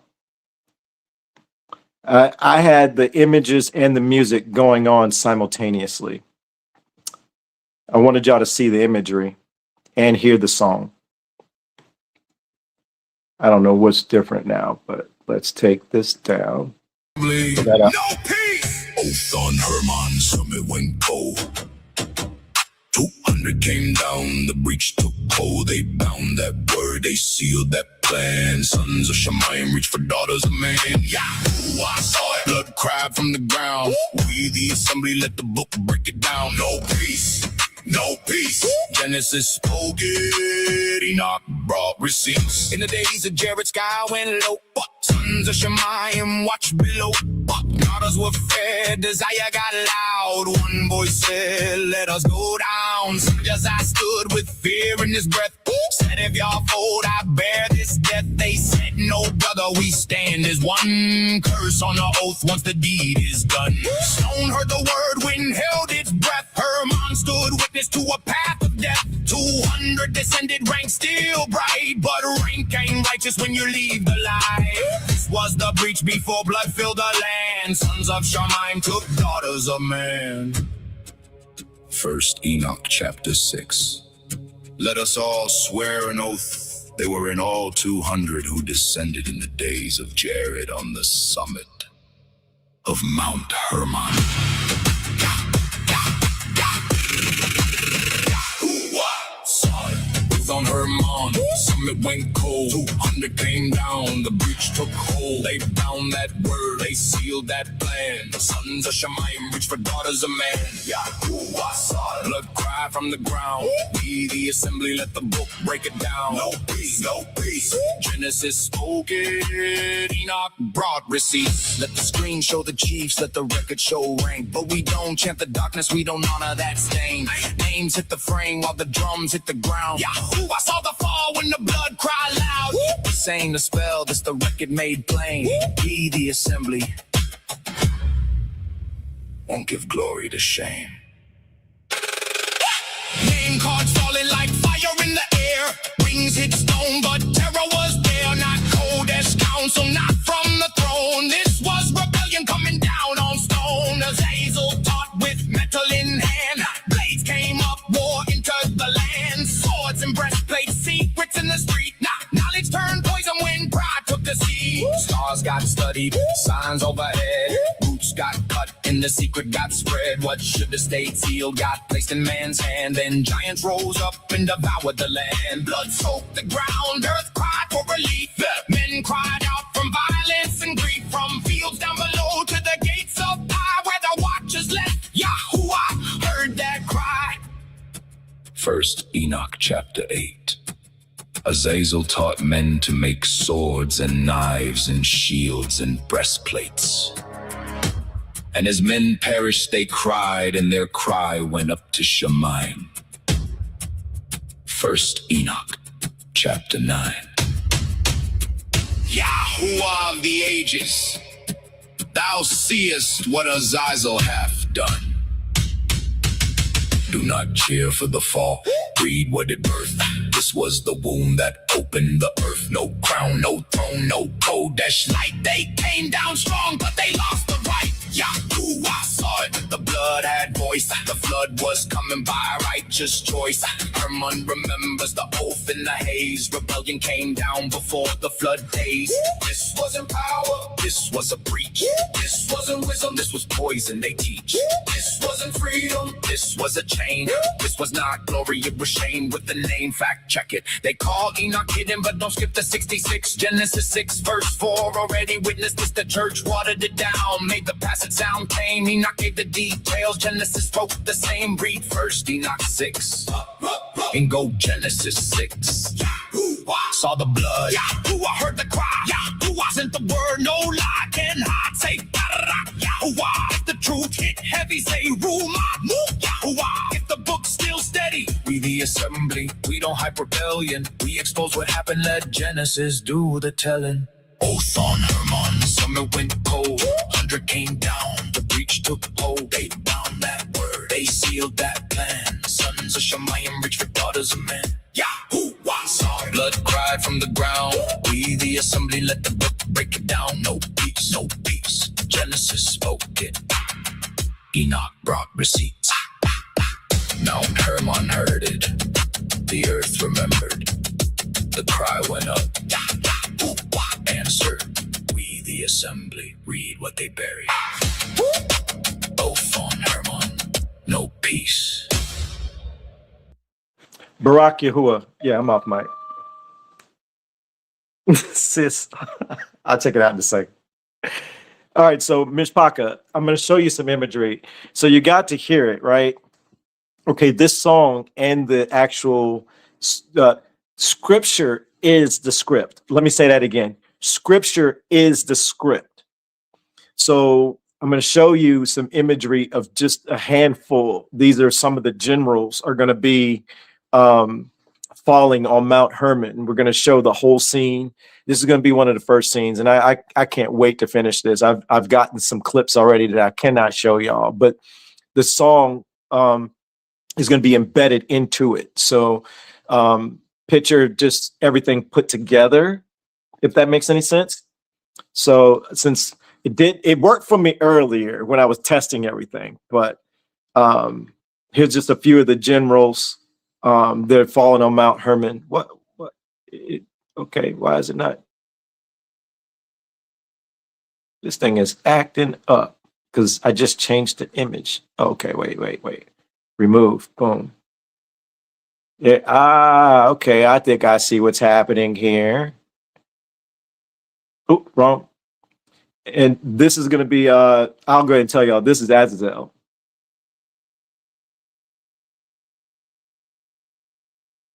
I can't remember some of the generals. Or is that Azazel? I can't remember. One of them Azazel. But yeah, this is Azazel, the one I just showed. So we got all the fallen angel generals. We got Watcher soldiers. These are all generals. I didn't do any soldiers. And this is Semjaza. And so what we're doing is creating like a cinematic experience tied to music that we enjoy in today's time. So, and then another thing that we're going to, when we start getting into other stories, we're going to start using our We the Assembly music in it. So you know how like you watch a regular movie and it goes from one scene to another, but they add some music, some hype music, or something that's relatable. We're going to be doing that. The whole goal is to fix it to where the Myshpaka who know these stories, they see it and they go, yo, I'm vibing because I see everything, right? But a new person, not even knowing anything or knowing parts or knowing that certain things are in the book right in front of their face, the goal is to give it to them in such a way that they're already used to ingesting content, ingesting movies and being entertained, to present it to them in that fashion. And Palal, that they'll take a look at the scripture, they'll go open up the book and see for themselves. That's the biggest part of this whole entire thing, is to give a person experience to where it makes scripture interesting enough for them to want to look. Some people, as the book says, your trials and your tribulation is how you find him. Well, hopefully in Palal and being in Palal, that this might be a way to get a person to look into the book a little bit differently, if that makes any sense. BARAK YAHUAH. So that's something I'm working on. I'm not giving you a time frame. I'm taking my time on this. It could be done this week, next week, it could be done next 2 days. I don't know. But I just know that whole script scripture script is already broken up into 4 parts. So the fallen angel scene, Oath on Hermon, is going to be broken up into 4 parts, where the fallen angels are fallen. Samzazas, they're making their oath. And then you're going to have the part, you're going to see giants, and you're going to see them teaching the witchcraft and teaching the cutting of roots and swords and breastplates and stuff like that, and war. You're going to see the earth being corrupted. You're going to see all of that in a 4-part series, as a 4-part section. And that's going to be our opening to the whole cinematic experience of things. So that's coming like very soon. I've been working on it all week long. So I wanted to give y'all a little sneak peek, but I'm not going to give you a definitive date, but it's coming. It's coming. I'm working very diligent on it. But here's what we are done with. Let me take some time to move all these out the way so I can get focused on our actual study. Yes, now our study is about to begin. If you're new, yes, we don't rush into things. I'm in Palal that you are enjoying this already, and we ain't even gotten in the book yet. And if you've gotten some value, my bad, I'm just taking all these images down so I can see everything clearly. If you've gotten value already, and we haven't even gotten to study, when we get into the study, you're gonna get a whole lot more value. BARAK YAHUAH. All right, stop sharing screen there. And this is probably going to start immediately, so I'm going to stop it if it does, so I could talk about it. Yep, The it's going to do Assembly it. presents. Boom. All right, Myshpaka, this is Simeon, the witness of Simeon. It's part of our study and our series that we're dropping. It's not even our series. This is scripture. On our YouTube, we have a playlist, and what we're doing is we're about to take all of scripture. This is one of the Apocrypha books, Witness Witness of the 12 Ancestors. It's most commonly known as Testament of the 12 Patriarchs. We already did Reuben last Shabbat. So if you missed last Shabbat and you enjoy our study with Simeon today, I would encourage you to please go check out Reuben. I think you'll get plenty of value. Myshpaka, if you were there and you got value from Reuben, can you let them know in the comments, value Reuben? And for all the new Myshpaka who may be kicking with us for the first time. But this is word for word from Scripture, There's no deviating from it. And we're going to be doing this with all the books, even the traditional 66 books, from Genesis to Jubilees to, well, the Jubilees is apocryphal books, to Deuteronomy, to Matthew, Mark. All the books are going to be redone in an audio format with a little bit of animation. We're not going to go full-fledged animation. Who knows? I might play around with it and let's see. But excuse me. What we're going to do is all the books are going to be from chapter to chapter. We're not going to give you the full book where you got to go through 4 hours, 3 hours of listening to Scripture. We're fixing it to where, say, for example, the book of Genesis has 50 chapters. What you're about to experience, this one chapter with just Simeon, Picture Genesis would have 50 chapters in that playlist, giving you the ability to go and you can just hit play and just vibe out and just let it go from that book to book. It's shorter bites of information and it's audio coming straight from the book with the restored names. I'm still trying to clean up as much as I can when it comes to the names. So not just the names. I'm talking about like keywords. Like in the beginning of this, you're going to notice it's going to mention Joseph, but it also, the rest of the book is going to consider Joseph, Yosef. That's how you really say it, Yosef. And eventually we'll start getting better with all the other words, like, you'll know. If you know about all the restored names and you understand it, you'll get it. All right. With that being said, Myshpaka, one more thing. This is going to be a different experience for you because when we do, this is only 15 minutes. But you're going to see, we're going to go from 15 minutes for a big study because we stop and go. Marilyn, you think I should say something? Because it's starting to hurt, sis. Maybe one more song. Okay, look, y'all. Don't laugh. Man, Marilyn, I'm about to give Frankie so much ammunition. I'm going to tell you in advance, Frankie, if you crack jokes, I got a whole DM full of audios, right, sis? Only Marilyn know what I'm about to tell y'all. So y'all can laugh at me all you want, okay? I'm going to play one more song, but it's not to do anything other than to go use the bathroom because I got to pee really bad. I had to text Marilyn. I was like, sis, I got to use the bathroom so bad. It's pushing. It started coming out of nowhere. I usually try to take care of that before I go live, but this one just came. I can't even lie. I bet you the new Myshpaka and be like, yo, these people are so honest. Yes, I got a tinkle. I ain't gonna try to front. So what I'm gonna do is really, Robin, P-leg. Oh, here we go. Y'all can laugh. Be like, well, I'm gonna let y'all listen to a song. Y'all know I'm using the bathroom straight up. I ain't even gonna try to front. I gotta run to the bathroom. All right, let me take this down real quick, and I'm gonna give y'all a song so I can handle business.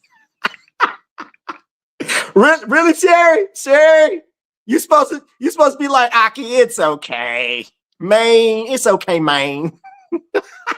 I know Tori and Jock. Jock, if she got something to say, you got my back, Aki, right? Let's do. You know what? I'm in the mood for oh man, that's book. Yeah, that'll give me enough. 5 minutes is enough. I ain't gonna take me that long. BARAK YAHUAH. Somebody asked who said it. Don't look at us. Open the page. Let the text be the witness. If the chapter cut us, then the chapter cut us. We ain't guys in correction. Just because it got uncomfortable. We the assembly. That's book. Who said that? That's book. Where that? Go look. Line on line. That's book. Don't fight my tone. Go look. That's book. That ain't me. That's book.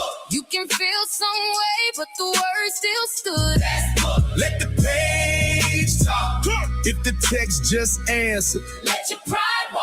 Yeah, Matthew 15 pulled the cover off the game. Scribes came loud with tradition in his name. Hands looked clean, but the heart was far. Worship got polished while the fruit got scarred. Corbin made a loophole look set apart. Gift to the house while you rob your own mom. On the father, mother still sat in the law. But man's tradition put a mask on fraud. YAHUAH said, y'all made it void. Commandment buried under religious noise. Same Ruach moves with a brand new fit. Church robe off, Torah shirt on quick.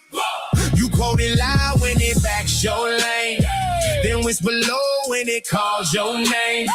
Ask who said it, I point to the page. Don't swing at me, let the book engage. We the assembly say it. That's book. This people draw nigh unto me with their mouth, in honor of me with their lips.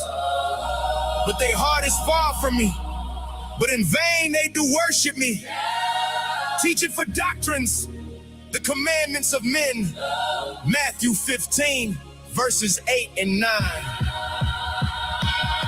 Who said that? That's book. Where that? Go look. Line on line. That's book. Don't fight my tone. Go look. That's book. That ain't me. That's book. You can feel some way, but the word still stood. That's book. Let the page talk. If the text just answer. Let your pride walk. Yeah, Deuteronomy got fine print everywhere. Chosen place, name, you pretending it ain't there. Don't offer where every eye thinks right.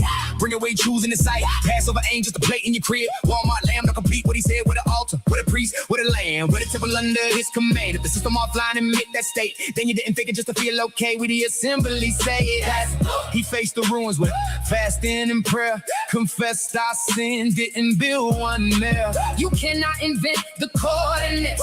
Read it real slow, stop forcing the ordinance. When the book say wait in Yerushalayim, yeah. Don't move the pen just to fit your scene. If he named the place, then the place still stand. You don't redraw commands with a marker in your hand. We the assembly said, that's book. Yeah. We traded one system for another new cage. Left Sunday lies, but still skipped the page. Same old pride with a Hebrew sound. Same blind leg to both fall down. He know my heart, yeah, he know it well. That excuse ain't a shield when the prophets tell. Mercy ain't costume. Truth ain't cosplay. If he wrote the order, We don't remix the way. take heed to thyself, that thou offer not thy burnt offerings. In every place that thou seest, but in the place which YAHUAH shall choose. Deuteronomy 12, verses 13 and 14. Acts 1 said don't depart from there. YAHUAH. Gave the order plain in prayer. We the assembly say, That's book. Acts 2 came, they were gathered in place. Shabbat witness, Not a random space. Mashiach. Didn't loosen fine print lines. His steps confirmed it every single time. We the assembly say, That's book. yeah. Luke showed the pattern, yeah. Rushalayim bound. John showed the movement. Feast, day, sound. Paul ain't canceled what the master kept. Y'all read letters while his footsteps left. What about Paul? That's the question y'all bring. But his body kept moving to the covenant thing. The book is humbling the loudest mouth. Not to crush us, but to call us out. If correction burn, let the fire cook. Don't say it's hate when it's sitting in the book. We the assembly say, That's book. drop BARAK, YAHUAH if you see it. Type back, check me. If you really reading, Drop Rumamu when the page hits strong. we don't guess. We let the word respond. March Tracker in the track, don't run from proof. We the assembly. We study truth. Somebody asked again. Who said that? The whole room answered. Right back. Ah!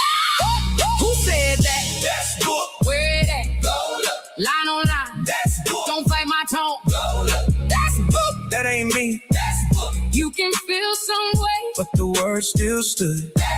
Let the page talk if the text just ends. Let your pride walk. We're not trying to sink you. We're trying to wake you up. After this, you can't say you didn't know. If the book humbled us, The mercy is still near. read it slow. Sit uncomfortable. Let the page correct the room. Be the assembly, say it. That's book. BARAK YAHUAH. First off, let me start off by saying, yes, I washed my hands. I'm sure that, sis, I'm sure somebody did that while I was gone. Oh, Frankie, get out of here, Frankie. Go somewhere. Leave her alone. Right, Frankie, tell Frankie to leave Marilyn alone. And Darlene, I saw your toilets and I saw the things you were saying too, Robin. Don't think I didn't see nothing, like y'all didn't get away with nothing. I saw. And I looked at Marilyn just giggling away, just putting them on the screen. Stop laughing, sis. It ain't funny. Y'all wrong for that. It's all good though. Hey, new Myshpaka. This is how we get down. There's no shame. We have fun here. I hope that y'all enjoyed that little funny moment. Yes, I had tinkled. Let me take this off screen. And it's all good, y'all. We don't mind you laughing at my expense. All right. Frankie ran too. Frankie was like, oh, he calling me out. Yeah, I called you out. BARAK YAHUAH. The Assembly presents the witness. We the Assembly presents the witness of the 12 ancestors, most commonly known as the Testaments of the 12 Patriarchs. These are the final witnesses of the 12 sons of Jacob: Reuben, Simeon, Levi, Yehudah, Issachar, Zebulun, Dan, Naphtali, Gad, Asher, Joseph, and Benjamin. These men were not perfect. They were fathers near death, handing down warnings to their sons' sons, and the generations to come. Reuben spoke first, warning of desire, lust, and the inward war of the body. Now the second voice rises. Simeon speaks. Simeon, the second son of Jacob and Leah, speaks from the wound of envy. He remembers Joseph. He remembers how jealousy entered his heart, hardened him, and blinded him until he no longer regarded Joseph as a brother. His witness is a warning. Envy is not a small thing. It steals peace. It darkens the heart. It turns love into bitterness and a brother into an enemy. But Simeon also remembers mercy. He remembers that YAHUAH restrained his hand. He remembers that Joseph did not return evil for evil, but walked with compassion and the Ruach of YAHUAH. So listen now to Simeon. Listen for the warning. Listen for the mirror. Listen for the spirits he exposes. And listen for the call to flee envy. Love your brother with a good heart and walk before YAHUAH without deceit. Now hear the witness of Simeon. The witness of Simeon, chapter 1.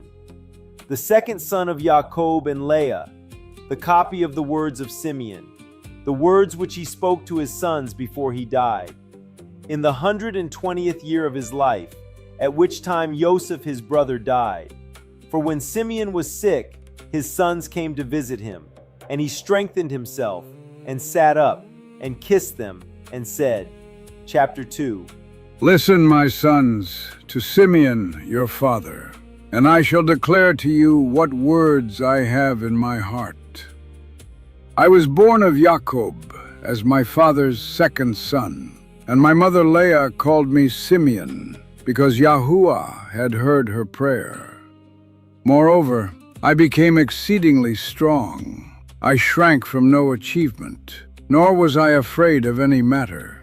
For my heart was hard, and my liver was immovable, and my inward parts without compassion, because courage has also been given from the Most High to men in being and body. I want to pause there for a moment, and let's talk about that. So what is he saying? Okay, so he says, listen, my sons, to Simeon, your father. I shall declare to you what words I have in my heart. I was born of Jacob as my father's second son, and my mother Leah called me Simeon because YAHUAH had heard her prayer. Verse 3. Moreover, I became exceedingly strong. I shrank from no achievement, nor was I afraid of any matter.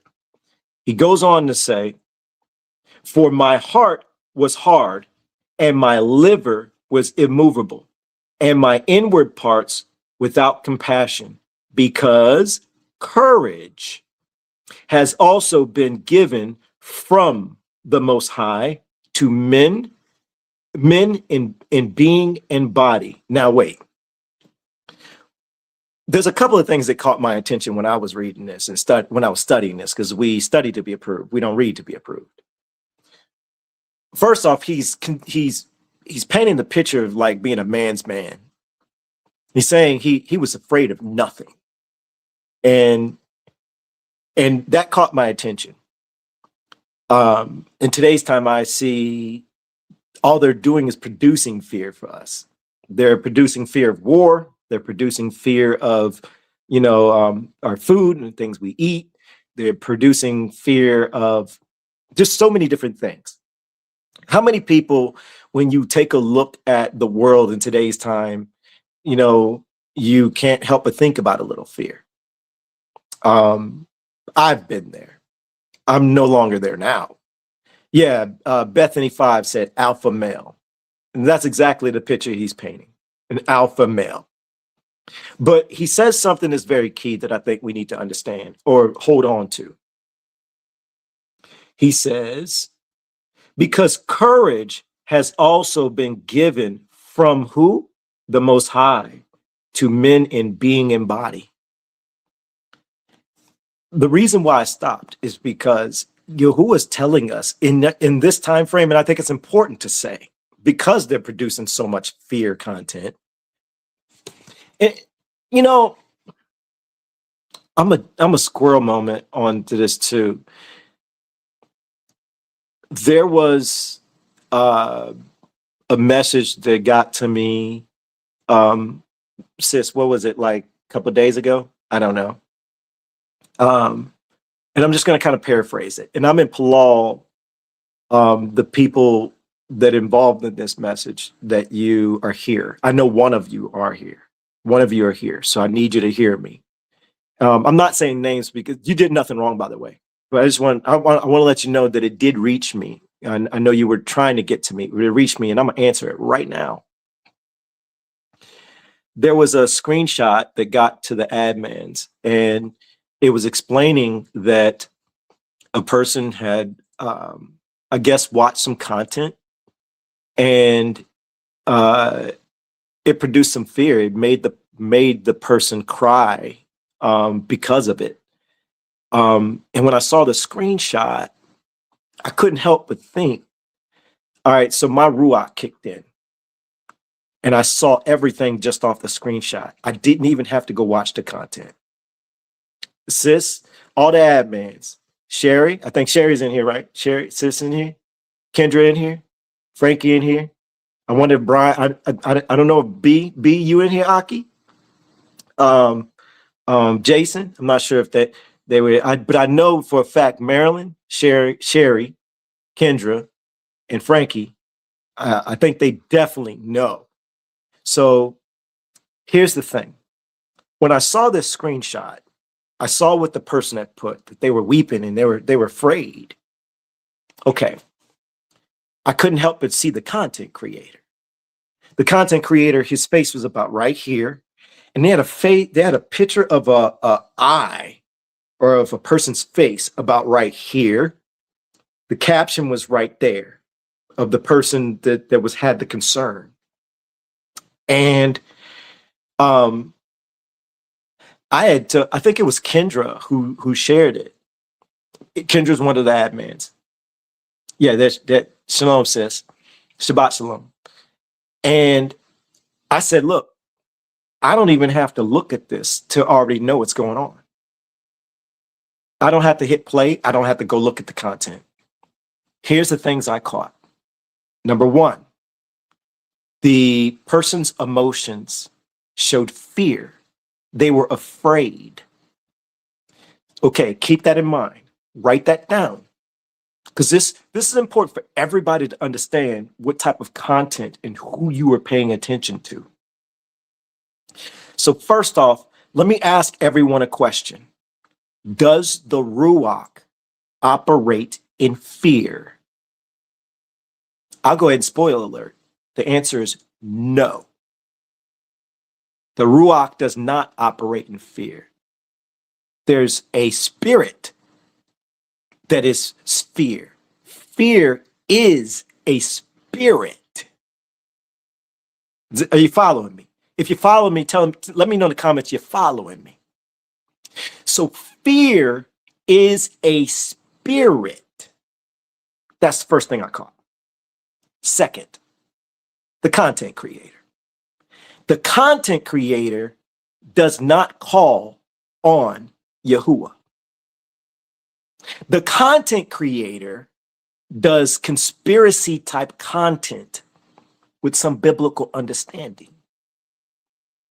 So if this content creator is pointing out fear, the question is the Ruach with that content creator? Is the Ruach with that content creator? Or is another Ruach controlling that or influencing? Let me say it that way. Influencing that content creator. If you follow me, let me know you're following me. So if the goal is to stay in the Ruach, my first thoughts was that content creator is not in the truth. That content creator is in the world. He says to come out of her, my people. So therefore, is it healthy or is it good to follow and watch that content creator? Spoiler alert, no. If the content creator is not in Ruach, you are leading yourself into the wrong direction. You're setting yourself up for the fear that this content creator is being influenced by to present to people, to present fear. Fear is using that to hit other people. So the person who was weeping, who was crying, affected by it, and they were afraid, it's because they were watching that content creator. They're watching the wrong content. Because the Ruach doesn't operate in that fashion. But the other Ruachs, they do. It's distraction content. That's why I've always said the things that we watch, the things that we consume, you need to decide. You need to see these things. You need to look at this and go, wait a minute, hold up. First, this person's not even calling on YAHUAH. They're saying G-O-D. They're saying L-O-R-D. Therefore, this person's not in the Ruach. Pass it up. Don't hit play. Don't look. They got nothing of value for you. Zero. And it brought fear to this person. But here, Simeon says what? He says, lost my spot.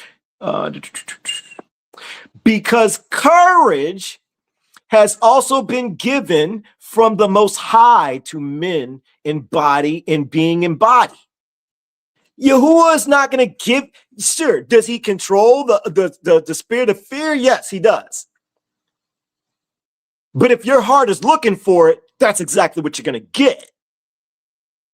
YAHUAH tells you what's going to happen, but he also tells you promises if you stay within his Ruach.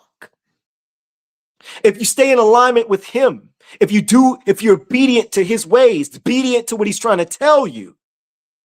So if he says, do not follow the Gentiles, don't follow the strangers. If he says to come out of her, my people, and we're watching content and we're listening to content that is not in YAHUAH, right? If it's operating in fear content, if it's content that's focusing on gossip and slander, if it's content that promotes hate or brings division and slander, what do? You You pass it up. You don't hit play.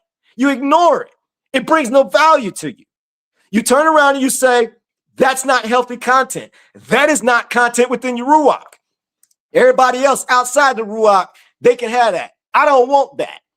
I want some other content. I want some content that's screaming out Yahuwah's name, screaming out book, that's going to give me some courage, that's going to show me not only the things that Yahuwah said is bad that's going to happen, but also gives me courage, because courage comes from who? Can I get the most high? It comes from the most high. That's what it just said, courage. So the person that got affected by it, they got affected because they were looking at the wrong content. I'm just going to shoot you straight. And it's also a responsibility of that influencer that's being influenced by the spirit of fear to put that type of content out. So if you want to be afraid, go look for fear content. If you want to be confused, go. If you want that worldly content, go look for the worldly content. Because all you're going to get is strife, anger, division, pride. You're going to get jealousy. You're going to get all that stuff. Why? Because that's what you're looking for. Stop looking at the stuff. Instead of looking at that, open up the book. And then more courage will come in. Sis, did I hit that right? Kendra, did I do that right? I did good? Did that land? It landed. Let's continue. BARAK YAHUAH. For in the time of my youth, I was jealous in many matters of Joseph, because my father loved him beyond all. And I lay my heart against him to destroy him, because the prince of deceit sent forth the spirit of jealousy and blinded my heart. Whoa. We're not gonna walk past that. Let's cover that. For in the time of my youth, I was jealous in many matters of Joseph. So he's admitting, when he was younger, he was jealous of his brother. But why? Because my father loved him beyond all. So what is that? Look, here go the movie. Can I get daddy issues in the comments, please? These forefathers, the prophets, all the people that we study in the book, they're not perfect. There's daddy issues going on here. Jealousy between brothers and sisters, family members. We got to see that. So if you're a person that's experiencing that inside your family, then this is a forefather you might want to listen to. You might want to learn from him. It don't matter what side you're on. If you know, remember, can I get mirror in the comments, please? We're looking inwardly first. Are you the person that's jealous over somebody else in your family? You don't have to be a brother or sister. Are you jealous because of maybe a coworker got something or somebody else? It doesn't matter. Are you jealous because of a neighbor? This is something that you got to ask. You know what? And even if you don't know if you're jealous, it's okay to turn around and say, you know what, Yahuwah, I don't even know if I'm experiencing jealousy in any type of way, but I'm just going to take the time to ask you, am I jealous on anything? If it is, can you please expose it to me? Expose if I'm jealous. Matter of fact, add anything in there. Expose if I might be prideful on something. Show it to me. Show it to me so I can see it, so I can tackle it. And now it's okay. After you ask inwardly, show me if someone else is showing jealousy towards me, pride towards me, envy towards me, anger towards me, hate towards me. Help me identify it. That doesn't mean go address it. No, it's for your knowledge, your overstanding. You don't move on it. It's just to understand. Let's keep going. And what else he says? He says, and I lay my heart against him to destroy him, because the prince of deceit, Hashatan, Beelzebub, Satan, sent forth the spirit of jealousy and blinded my heart. He just admitted right there that the enemy came in and put a ruach of jealousy on him, a spirit of jealousy on him, and it blinded his entire understanding of the thing. Blinded my heart so that I did not regard him as a brother. He's going to end up saying next, so that I did not regard him as a brother, nor did I spare even Jacob. Jacob is Jacob, my father. So he was completely blind to it by his jealousy. That's why it's important to ask YAHUAH if you are jealous on something, if you are prideful on something. Trust me, most people don't even realize that they even have any type of pride or jealousy. In this case, jealousy. You could be jealous of something or people, and it'll blind you to it, and you're going to respond to it. Is this landing? Let's keep going. So that I did not regard him as a brother, nor did I spare even Jacob, my father. But his YAHUAH and the YAHUAH of his fathers sent forth his messenger, and delivered him out of my hands. For when I went to Shechem to bring ointment for the flocks, and Reuben to Dothan, where our provisions and all our stores were, Yehudah my brother sold him to the Ishmaelites. And when Reuben heard these matters, he was grieved, for he desired to restore him to his father. But on hearing this, I was exceedingly wroth against Yehudah. Whoa. Let's hit this. Let's hit this. He goes on to say, but his YAHUAH, meaning Jacob, right? He talked about his father, but his YAHUAH and the YAHUAH of his fathers sent forth his messenger. A messenger is an angel for the new Myshpaka. So if it says messenger, that's an angel. Okay. The book of Enoch refers to angels, or AKA messengers, as watchers. Okay. So he sent forth his messenger and delivered him out of my hand.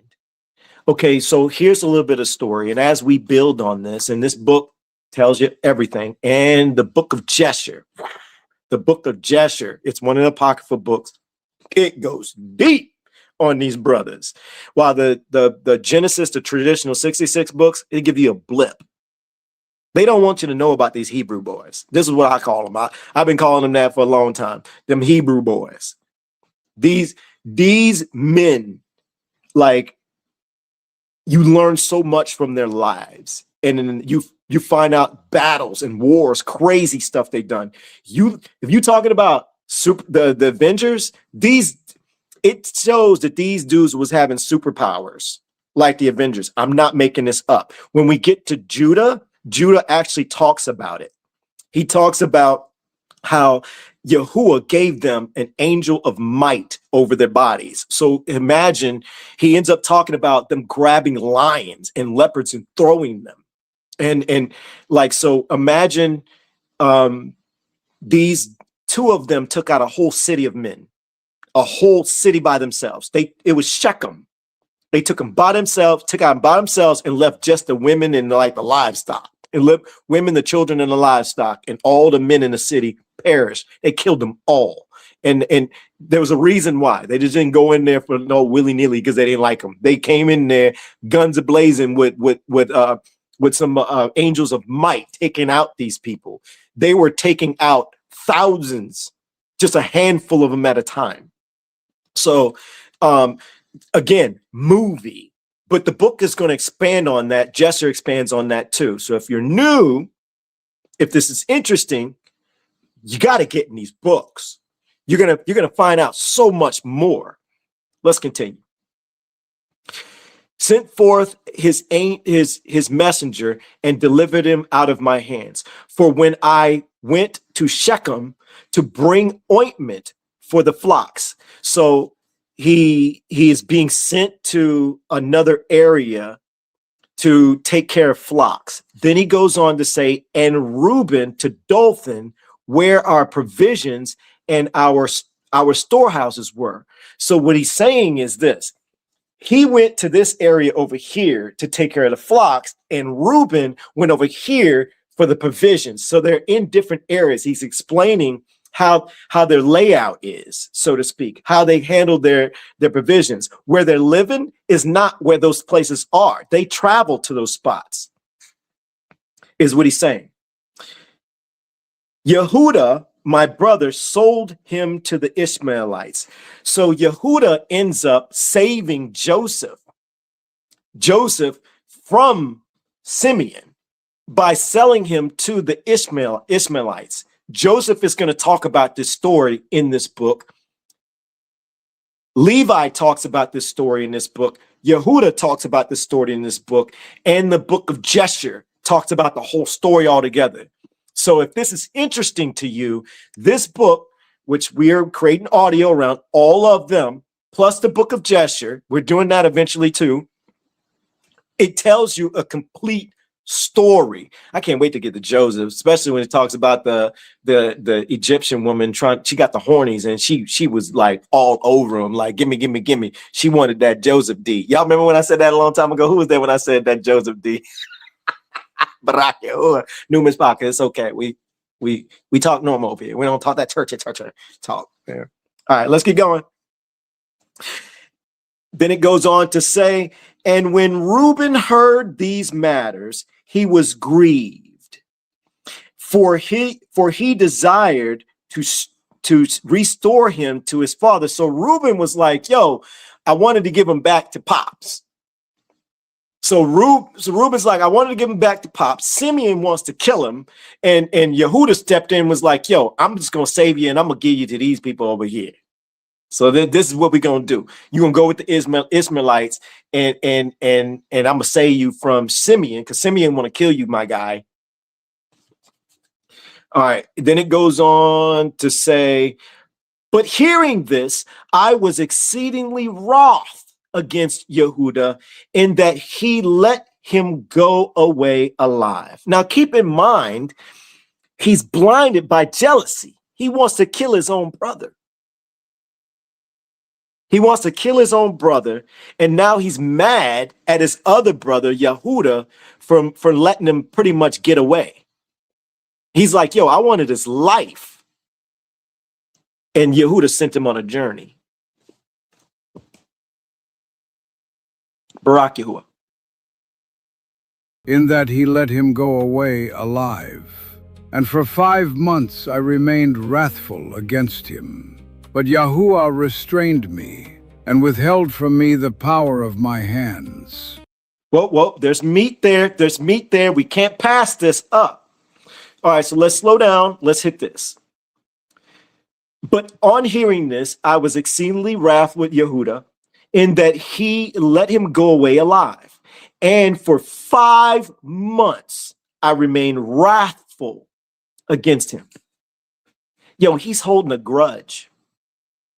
How many people can relate to holding a grudge against someone or someone holding a grudge against you? But listen to what he says next. But YAHUAH restrained me and withheld from me the power of my hands. For my right hand was half withered for 7 days. So look at your life. Maybe the thing that maybe when you were holding a grudge against somebody or you wanted to do something, maybe something happened and you couldn't do it. Maybe you might have lost a job because jealousy on the job. Maybe you were jealous. Maybe somebody was jealous about you and they lost their job. I don't move past nothing. I look at every angle. I'm seeing these spirits are supposed to torment us. And we look at our life, we wake up and we think normal. And we don't realize, like, yo, we're setting ourselves up. But I want you to hold on, write down if you're taking notes, hold on to the fact that he was blinded. He was blinded by his own actions. He was blinded by his own feelings. And it's a ruach. It says very clearly earlier, I'm not going to let y'all miss this, where he says, because the prince of deceit sent forth a spirit of jealousy and what? Blinded my what? Heart. He know my heart. He know my heart. I've seen people turn around and cut people off out of their lives, or say, I can love them from a distance. Loving them from a distance doesn't take that ruach that's in your heart still away. That means your heart is blinded. And if your heart is blinded, keeping them from a distance, and then when you get a conversation rises up and their name is said, and then you're like, oh, or you'd be like, man, y'all know what I'm talking about. That's not forgiveness. Your heart is still blinded, whether it be pride, jealousy, anger, hate, envy. It's something. It's something, and it's not a good ruach. BARAK YAHUAH. Let's continue. For my right hand was half withered for 7 days. And I knew, my sons, that because of Joseph this had befallen me. And I repented and wept. And I pleaded with YAHUAH that my hand might be restored, and that I might remain apart from all defilement. Hold on. Let's slow this down. There's a lot to unpack here. Myshpaka, if you knew, I hope you I'm in Palal, that you're realizing that when you study scripture, you got to slow down, man. You got to slow down. You got to take your time. You got to reflect. Like, truth be told, when I started studying this, I would read some and I would stop and I would think about past situations, present scenarios, and I'd literally be talking to Yahuwah about it and be like, so wait a minute. So if he had that experience, I remember something like that with mine. And you could start to see the pattern. You could start seeing the connection. You could start seeing there's a bigger picture going on here. Then you start to realize, yo, these ruachs are real. Are they real? Yahuwah? That was my experience. And you start to see it's consistent. Then I started people watching. And I'm like, yo, am I seeing this in real time? I just got through studying there. You know what I'm saying? And it's nothing you go address with people. It's for you to start to understand and have those conversations with Yahuwah. Let's read this. Let me see. And I knew, my sons, that because of Joseph, this had befallen me. So he knew when his hand was all messed up and he couldn't use it, he knew he was being punished. The problem in today's time, we don't recognize it. We're not studying to know this. It's a good thing at least he was being taught by his dad, who is Jacob, which is Jacob. Then you got his grandpa is Isaac. These boys knew Yahuwah. They knew it was up. They had more knowledge and more understanding than us, and they still screwed up. They still let gaps open. So if we have less knowledge and we're catching up, it means we can apply this stuff, right? And I knew, my sons, that because of Joseph, which is Joseph, this had befallen me. And I repented and wept. And I pleaded with YAHUAH that my hand might be restored, and that I might remain, might remain apart from all defilement and envy. He just named another ruach. Jealousy and envy are two separate ruachs. Later on, you're going to find out they work together. They work together with the ruach of hate. One of the other brothers go deep on this. And from all folly. So wait. All right. So Myshpaka, let's go slow on this. And I repented and wept. So the thing that what I noticed in our time frame looking inwardly first, mirror in the comments, please, that we don't even realize we're being punished. We think that we're having a disagreement with somebody and our challenges are just random or just part of life. We just wake up like it's normal. No, it's not. It doesn't have to be that way. We're giving in to spirits by participating. And it doesn't matter what side you're on. It doesn't matter if you're in the side of right or wrong. These ruachs just want access. You could be wronged, right? You could be wronged by someone, and then you start experiencing anger towards them. You just let a bad ruach affect you, even if you're wronged. Let's go back to Reuben. If you were in the Reuben study, if you're new and you missed it, you might want to go back and check it out. Do y'all remember the well? Reuben said that, and Isaac, the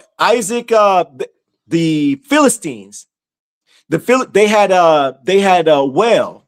The Philistines came in and filled their well. They said they were jealous. They said the Philistines were jealous, and they were on the Hebrews' land. It was their land. They weren't out of bounds. They didn't cross territory. The well was on the Hebrew land. They owned the land. So the Philistines were jealous. They had envy, is what it said, and they filled the well with dirt. What did Isaac do? Isaac said, we'll just dig another well. He didn't retaliate. He didn't respond. He kept his heart in check. So he dug another well. They dug another well. What did the Philistines do? They filled in that second well. You would think at this particular point, Isaac is wronged. At this particular point in our time frame, let that happen. Let that happen. You're not thinking about YAHUAH. You're not thinking about your heart check. You're just thinking like, no, this ain't cool. We're going to address this now.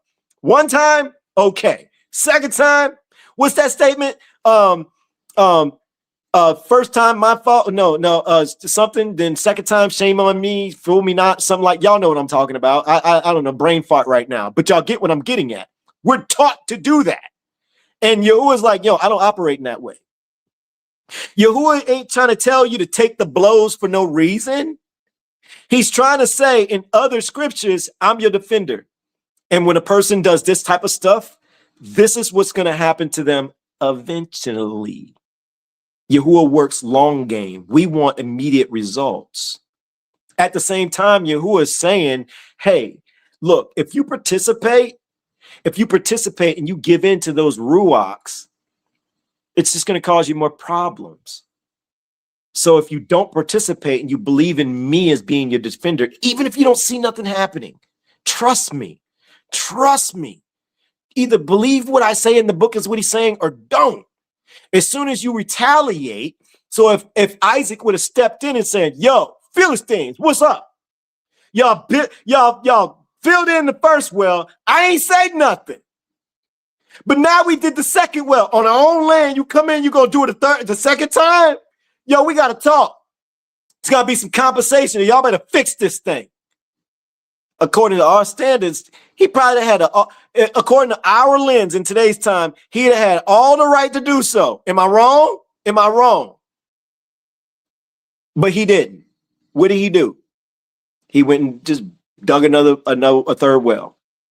He's like, yo. So guess what that did for him? It kept those ruachs off of him. It kept him away from his people. The ruachs act like the infestation. They want to grow from person to person. That's why in the book, he's telling you, don't retaliate. He says, I'm your defender. When a person is angry and they're doing things, the book actually says if a person is angry and they're doing certain things, it actually says this is what's going to happen to them. Psalms lays out a lot. Sirach lays out a lot. Wisdom of Solomon lays out a lot. Plus the stories themselves, if you pay attention, the stories are telling you that. It says if a person's lying, this is what happens to them. There's an actual process. Yo, on the real, and I can't speak about it too much. I think some of y'all know. I got people, and I got a big lie going on in me right now. Somebody's lying on me at a huge level. And I'm gonna let them lie. I'm gonna let them lie. Because I know what the book says, what happens to a person who lies. I'm not gonna get in their way.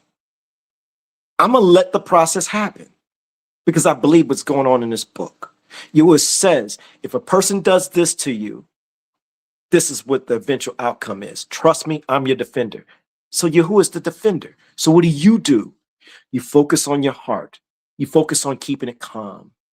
When it starts to hike, and it will, you talk to him about it.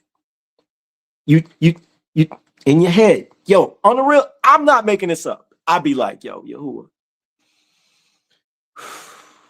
do you see what was said? You know that ain't true. You know this person making this up. YAHUAH, I feel my heart spiking. I would love to say something. I'm not. But I need you to help. I need you to help relax my heart. I need you to help me stay focused on you. I'm not going to do anything other than believe that you say you are my defender. You say that this happens to this type of person when they do these type of things, and I believe you. And you've already shown me if I get angry, if I let anger take over, therefore your ruach doesn't stay with me. So I know if I allow this anger to keep pushing me, and I'm angry, then your ruach is gone. At least in that moment. By scripture, I'm realizing the ruach can come back, but I don't want it to leave. I see that that person's doing that. And because that doesn't fit ruach, then I know that that ruach eventually is going to bring their downfall. And you're showing your pattern on how it all works. So I got to stay away from that. So that person over there is lying. They seem angry. They're gossiping. They're creating strife and division. And your ruach don't work in that. So if your ruach don't work in that, if I participate in any type of way, if I go defend myself, if I try to say this, I try to say that, if I don't control my heart, that means I'm getting in your way. And if I'm getting in your way, then that means I'm showing you I don't trust you. And I want to trust you. My whole entire life, I haven't been trusting you because I didn't know this information. Now I know it. So if I go and respond like I did in the past with this scenario and that scenario and this scenario, even when I was in the right, it didn't turn out well. Loss of relationships, loss of this, loss of money, loss of this, that, and the other. I don't want to, apparently whatever I was doing before wasn't working. And apparently these are ruachs, and they're your ruachs. They're here to torment us if we don't listen and be obedient to you. So I want to be obedient to your word. I'm going to take the forefathers' advice to learn from the forefathers. I'm going to take your advice to respond in a certain way. I know it. In today's time, YAHUAH, it sucks because it feels like you're doing nothing. You're allowing a person to just do these things to you. But I'm starting to realize it's not trusting you if I don't. I got to trust your process. That's real conversation. And I'm telling you, that is almost daily for me.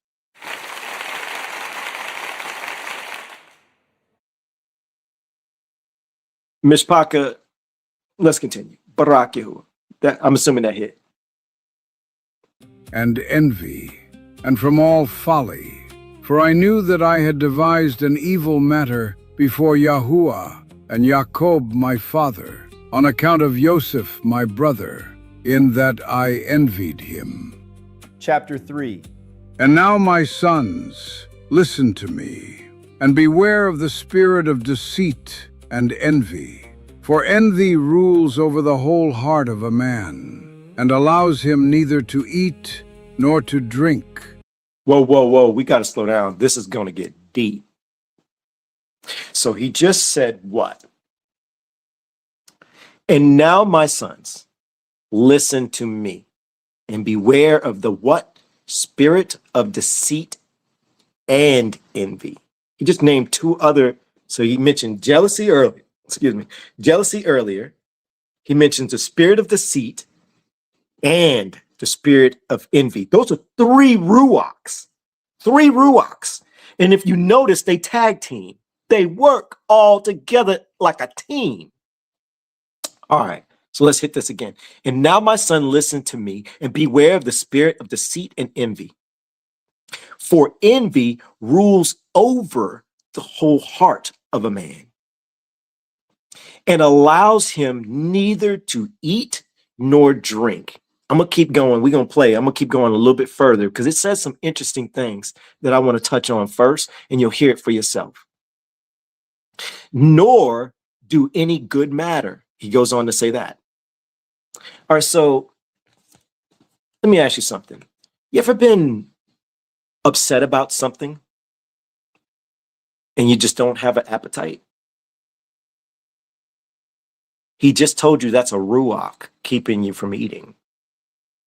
This ain't hard. This is not complicated. But watch what else he says. I'm going to hit play for you.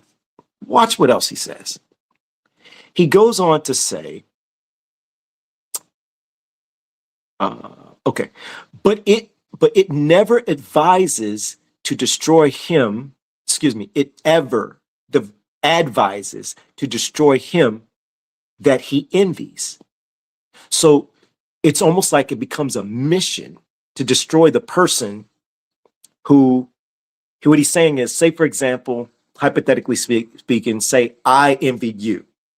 Say, if I envy you, then it'll be bothering me so much I can't even eat. It makes me want to go out and destroy you.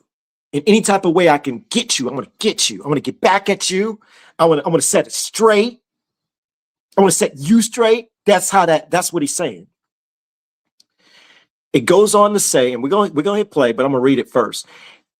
And as long as he that envied flourishes, he that envies fades away. Oh, man. So what he's saying is, now let's go this side. I want to go word for word. And so long as he that is envied flourishes. So let's go back, me and you. I envy you, and you doing well. You still rocking. You still doing whatever you need to do. And things are going up, up, up, up, up, up. Then it turns around and says what? And so long as he that envied flourishes, he that envies fades away. Yo, I have a really good friend of mine. They called me and asked me for some advice. I'm not going to say their name. I can't say their name. And they had envy. And I shot them straight. They were in a relationship with another person in the past. And they were telling me that they were asking me, is it bad that I'm pissed off that this person has this going on and that going on and that going on? And here I am. This is what they were telling me. They were saying, here I am. I'm searching for YAHUAH. I'm in the book. I'm in law every single day. And I see them happy. And I'm not like struggling like with everything around them, but they're struggling emotional with it. They're like, yo, I'm doing the right thing. I'm in the book. I'm calling the Creator's name. I'm studying diligently. I'm trying to do the Shabbats. And I'm watching this person don't even know YAHUAH, not even open up the book, don't even know God, but call on say they believe in a creator. And they seem like they happy and doing well. No, they're not happy. And they're not doing well. They're outside the truth and they tormenting themselves in other areas. And what you're experiencing right now is envy. You feel like you're in the background while you see them happy. They're in another relationship and you're not. You feel lonely. You feel like you're on an island and you're watching them. You feel like they're flourishing. But what are they really gaining? First off, they're in another relationship and they're not even doing it YAHUAH's way. The whole world is doing that. And that's a setup. Yahuwah is saying, yo, I don't operate in that. That's the world's way. There's an outcome for this person. So while you're envying that person, you forgot their end outcome that they actually get. They're not going to win long term. And I promise you, if they're not doing the things in Yahuwah, they're playing with these other ruachs. And just maybe these other ruachs are even helping them flourish because maybe they like tormenting you the most because you're giving them.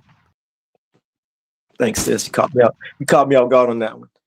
Maybe they're giving that they see your torment. You the one that's actually going for Yahuwah. You doing the right thing. Who do you think they want to lose more faith? You or the person that's already outside Yahuwah? No, they want both of y'all down. And that person's not even calling on Yahuwah, don't even know about Yahuwah, but you all about it. You gang, Yahuwah, BARAK, Yahuwah. You believe it, you know it, you see it. That person's clueless. But here you are. You don't think that those ruachs want to draw you down and wear you down? So yeah, it would make sense for the ruachs to make you think that life is good, life is well over there. And to be honest, I'm not saying anything other than the person that apparently did well cheated on that person that's upset. They stepped out of that relationship and they're like, yo, why is it that like I'm the one that got the short end of the stick? This person's over here flourishing in the same relationship that stepped out on. Seem like they over here happy. And I'm over here, I'm focused on Yahuwah. I'm trying to do things right. I'm focused. And it feels like I'm losing everything around me. I got chaos going on in this area, in this area, in this area. And it seems like there's nothing but smiles going on over there. Nah, that's not true. No, that's some spirits convincing you of this. I mean, if the person did this to you, what do you think the other person inherited? It's a moment of time. And you don't think Yahuwah ain't writing that down on the heavenly tablets? Oh, you did this to such and such. Judgment day. Make sure you know that. Oh, yeah. The person you cheated with, you doing this behind this person's back and they don't know it yet. Writing that down. Heavily tap, write that down. It's the perception. These spirits want to draw both down. The person over here that not even in Yahuwah, they already lost. It's up to you, the one that is in Yahuwah, to stay focused. Trust him. Trust the process. Stop looking over there. Stop giving the envy more value. Stop giving the envy and jealousy more strength. Pull back from that, Myshpaka. He tells you what's going to happen to people who are doing those type of things. You got to ask him. Am I envy? Am I envious to what's going on here or what's going on over there? This person get a raise here. This person got a bigger house and they doing this type of dirt and why they getting all these things? Stop looking at other people. Stop focusing on what they're doing. Is this hitting? This landed? BARAK YAHUAH? Let's continue. Nor to do any good matter, but it ever advises to destroy him that he envies. And so long as he that is envied flourishes, he that envies fades away. 2 years, therefore, I afflicted my being with fasting, in the reverence of YAHUAH. Whoa. Hold up. I got to stop there for a minute. Because we're still not done. Myshpaka, if you participated, you checked out our other series that we ain't done. Pray like the forefathers. We did part 1, part 2, part 3, part 4, part 5 is going to be on fasting. And honestly, that line right there made me stop that series. No, made me pause that series for a moment because I wanted the Myshpaka to see Simeon first before I hop back into part 5. Part 5 is coming soon.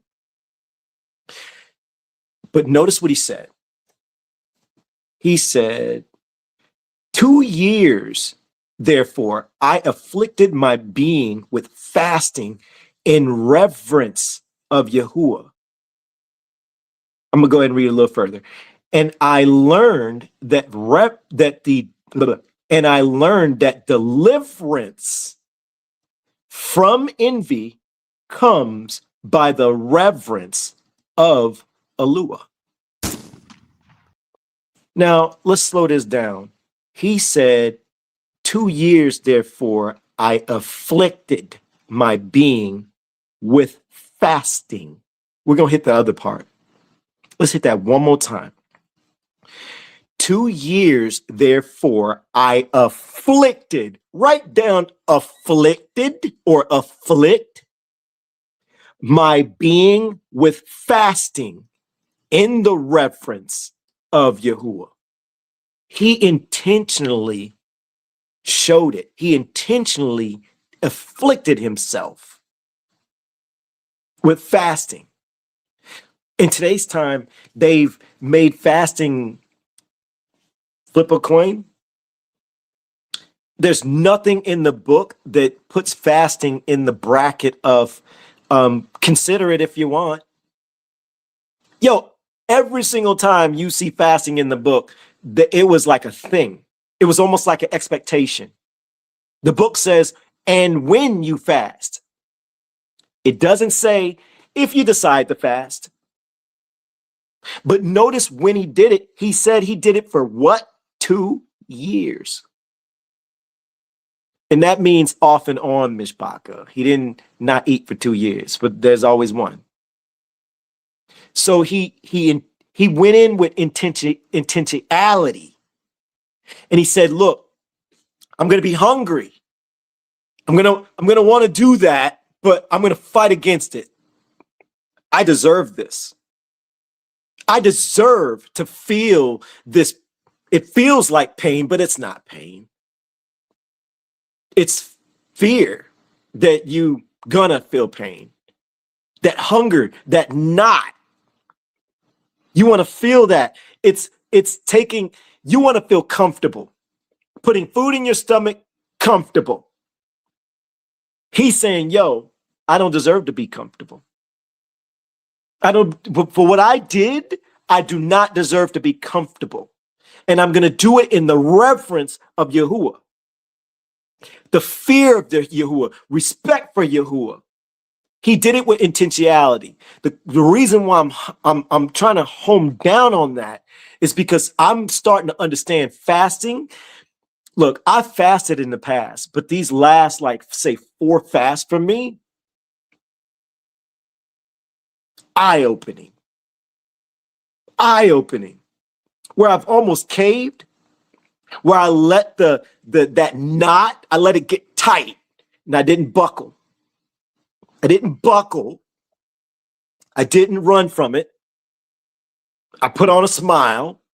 No one, only a handful of people know. My mother knows because she cooks, and she knows on this particular day, I fast. She knows, period. The admins usually find out afterwards. Like later on today, I might say, yo, I fasted today, da-da-da-da-da-da-da-da-da. And the whole day we'd be cracking jokes. Me and Frankie going back and forth inside the comments, just inside the DMs, just cracking jokes at each other. None of them even know it until later on. And when I'm feeling that knot, that's when I start asking those valid questions. That's when I start opening up the book even deeper. When I feel that knot, and it's like, yo, I wanna eat something so bad. Oh, it sucks. Instead of saying it sucks, that's when I start the valid questions. That's when I start the in-depth, like, yo, YAHUAH, like the Myshpaka that are new in the community. How do I show them the fine print in your book before the truth movement Hebrews get their attention and start teaching them wrong about your feast days? Their voice is louder. The Torah movement and the appointed times have been set in such a way when you come out of the church system, we think we're supposed to do the Passover. And Yahuwah, I'm guilty of that too. But it says in the land, and there's so much more detail that's tied to so much. And these people are so loud, they're so angry, and they sound like they're right. And they're partial right. They're going halfway through. But Yahuwah, there's a bunch of new people coming in, and there's so many mouthpieces everywhere. How do we cut through that? And Yahuwah, you say that like people are going to be deceived. So I need to put myself in the right mind. This is a real conversation, y'all. I'm not making this up. This is real conversation during the fast while my stomach is like a little small ball. And you can feel that ball and you feel the emptiness and it's growling like crazy. And it's like, yo, Yahuwah, like you say that some people are just they're gonna miss it. So I cannot get hung up on who gets it, who don't get it. So you've taught me already, not everyone's your audience. Just like you say, my sheep will hear my voice. Not everyone's your audience. So some people are just going to miss the mark and they're just going to be deceived by those other people. So I don't want to be concerned about everybody, but for the people who are willing to see the fine print and see it in detail and not be deceived by those other camps, how do I present it to them? How do I show them in that way they can see a wolf in sheep's clothing, whether the person sees that they're wolves in sheep's clothing or not? I struggled with that thought. And fasting, Yahuwah told me Daniel. I didn't hear any words. I didn't hear like Daniel Elon. No, it didn't come like that. I asked him when it was tough. And then the thought hit me. Like, wait a minute. Daniel's forefather. And the same Hebrews be like, learn from the forefathers. So there's a mark to meet them where they're at. Okay, we say that anyways. All right. So if we both say that and we're in alignment, then if we say that, then they'll be putting foot in mouth if they disagree that Daniel's a forefather. Check. Daniel was in captivity in Babylon. We are in exile. There's another match. But Yahuwah put it in my ruach. Wait a minute. Those Torah Hebrews camps, they're not looking at Daniel as in exile. They're overlooking that. Yahuwah put that in my ruach. Like, whoa, hold up. That's deep. So Daniel's a good example. Then wait a minute. Yahuwah. So if Daniel was in exile, we got a whole book of Daniel. That's in the traditional 66 books. If that's in the traditional 66 books, then the other question is, Yahuwah, is there anything in Daniel showing that Daniel did Passover or did any of the appointed times? It hit me. Bingo. There it is. Boom goes the dynamite. So I did some research. Zero. Zilch. None. So it's like Yahuwah showed me that during the fast. Then next qualifying question. Okay, so Yahuwah, what did he do? Heart posture. He prayed. He fasted. Shut up, Frankie. Sorry, I didn't mean to say shut up, Frankie, but be quiet, Frankie. Inside joke. I know, sis. If he do it, I got plenty of ammunition.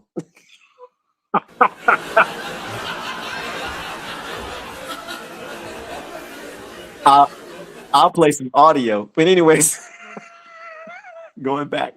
Bet you Frankie, don't do it. Don't do it. I'm just telling you, don't do it. Let me stop squirreling. Then he was showing me like, yo, wait a minute. So if Daniel was in captivity, Daniel did not do the feast, but Daniel did do prayer, fasting, weeping, mourning. Prayer, fasting, weeping, mourning. And he was asking Yahuwah for mercy for everyone, not just himself, not just the people around him. He was for everyone. He said, confusing the faces. And then Yahuwah was showing me like Daniel is the epitome of being a person in exile and your heart posture being right 24/7. 24/7. Every day he woke up, he participated with Yahuwah a certain way. His heart posture was in alignment. It was in alignment, and he didn't do any of the feast. Why? Because he couldn't. He couldn't. Just like we can't. It's like, okay, so I just have to present that properly. If I present that properly, show scripture, show book, show pattern. If a person wants to ignore book, that's on them. But if I put it out there for the people who need to see it, you could just put them wherever you want them to see it, Yahuwah, and let the cards fall where they fall. If they fall into the hands of those Hebrew Israelite camps, the ones just deceiving people, then that's not on me. But I'm gonna point them towards book. I'm gonna show them the fine print that's tied to the land. I'm gonna show them the fine print that is tied to the altar. I'm gonna show them the fine print that is tied to the temple.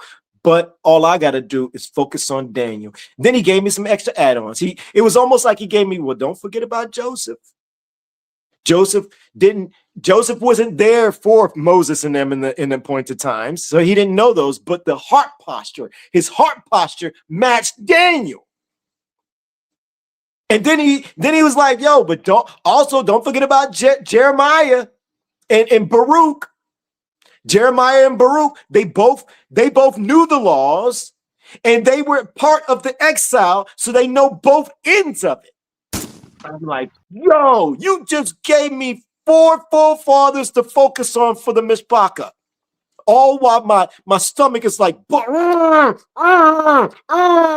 what it felt like. And I'm like, yo, while I was having that conversation with Yahuwah and thought, there you go. Sis, I see you laughing, Marilyn. I'm gonna give him a break. I'm gonna keep going. I ain't gonna squirrel on him. Not yet. It's like during that moment, I didn't feel the knot. But when I started feeling the knot, I asked the qualifying question. And I really started thinking about it. The knot disappeared. As soon as the conversation, the whole process was over, guess what? Knot came back. Then guess what I did? Asked him more qualifying questions.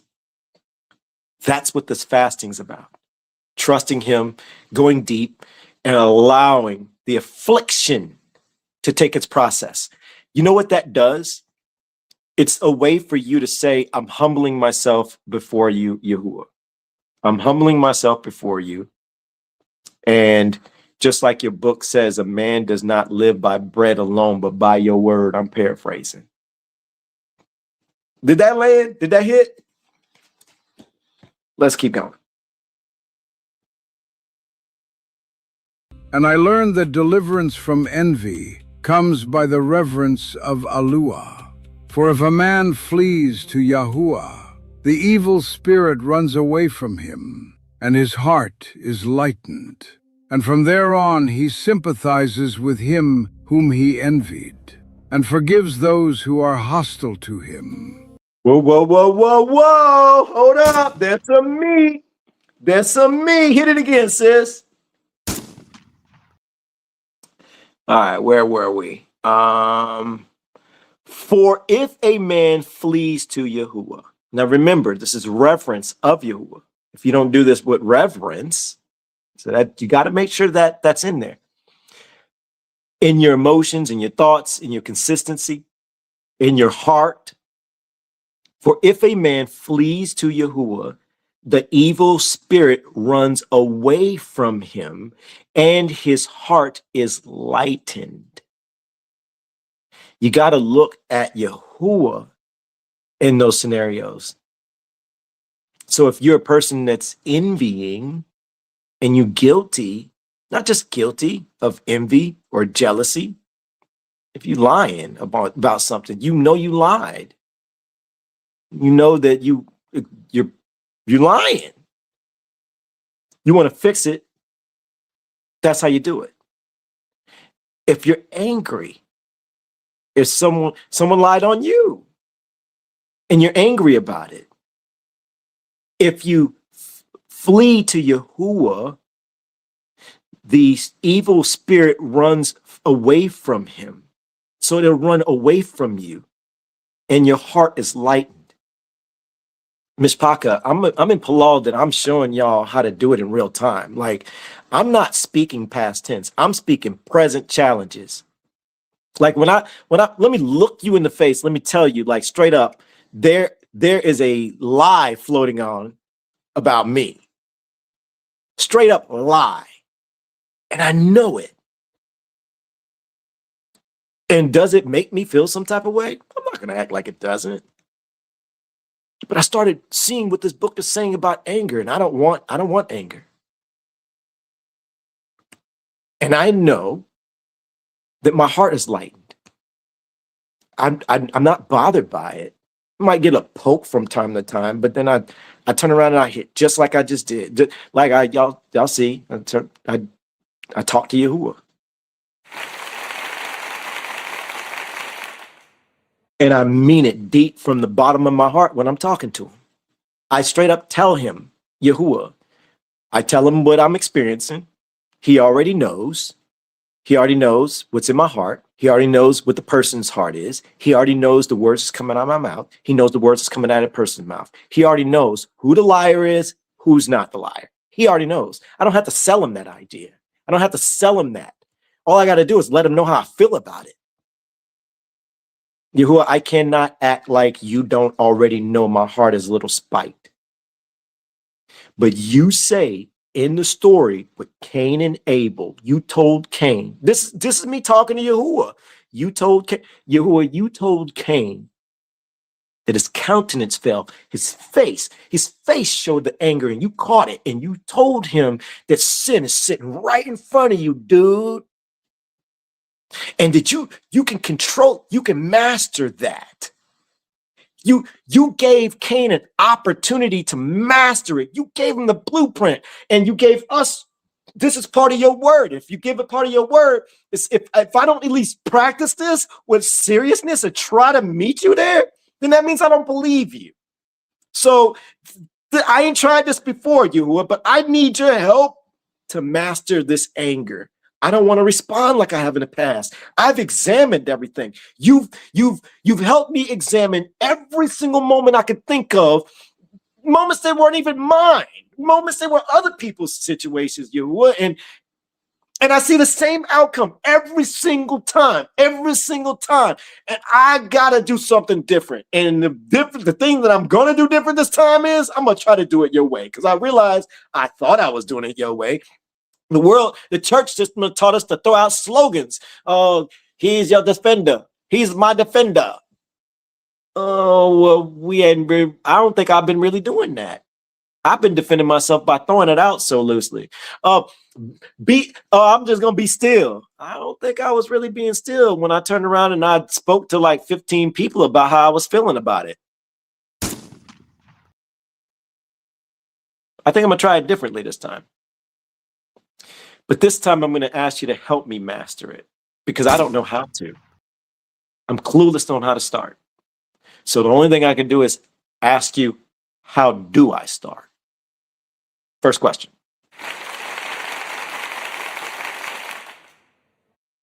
And I realized I started asking him to distract me. I cannot express that enough. I started asking him to distract me on things that honor him, things that serve him, things that please him. Okay, so for me, it might be, okay, everybody's a little different, clearly. For me, it was the platform. I focused on you guys. I focused on scripture studies. I focused on content creation. I focused on music. For you, it could be something else. I don't know what that is for you. I focused on learning. If technically it's the same thing, studying the word. That's your distraction, studying the word. YAHUAH, help me get into this book. Help me dig deeper into this story and take my mind completely away from that. Every time I think about it, take my mind away. Bring me to where you are. Let all that happen over there bring me into la la land with you.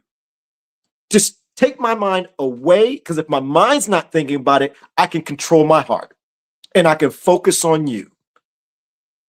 You got to find a way to master it. If he says you can do it, Cain and Abel, then that means we can do it too. BARAK, YAHUAH. Let's continue. and so ceases from his envy. Chapter 4. And my father asked concerning me, because he saw that I was sad. And I said to him, I am pained in my liver, for I mourned more than they all, because I was guilty of the selling of Joseph. Now, hold on now. Hold on. Woo, woo, woo. BARAK, YAHUAH, chapter 4. And my father asked, let me open this book up a little more. And my father asked concerning me, because he saw that I was sad. He didn't tell what he did.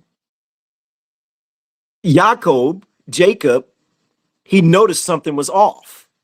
Like, hey, you all right, dude? Like, you ain't been acting like yourself. And I said to him, I am pained in my liver. So he couldn't tell him the truth. He couldn't tell him what all the brothers did. By the way, you find out later on in either this book or the book of Jeshurun that they made a pact. They made a pact that no one snitches. If one snitches, the others kill him. So he was kind of stuck. See here. For I mourn more than they all, because I was guilty of the selling of Joseph. He pushed death. He wanted to kill him. He ended up in Joseph ended up in a pit. And BARAK, YAHUAH for Yehuda. Because Simeon would have took his life. It'd have been a whole nother conversation. Not to mention, you find out later on, you don't even have to figure this out later on. What did they also do? They lied. That's a spirit of falsehood. So they had to concoct a lie. They got this lie going on. He's got envy hitting him. Reuben had some spirits hitting him. You see how these spirits are tormenting these men? We got to learn from these forefathers by their mistakes. And when they give us advice, we got to take it serious and put it to practice. That's what I started learning. They're legit telling us a whole blueprint of everything that we're doing wrong and that we've been doing wrong. BARAK, YAHUAH.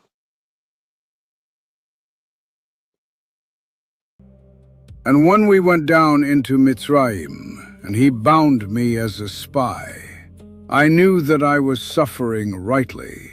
Oh, whoa. I'm gonna elaborate on that for the new Myshpaka, because this should encourage you to check out these other books.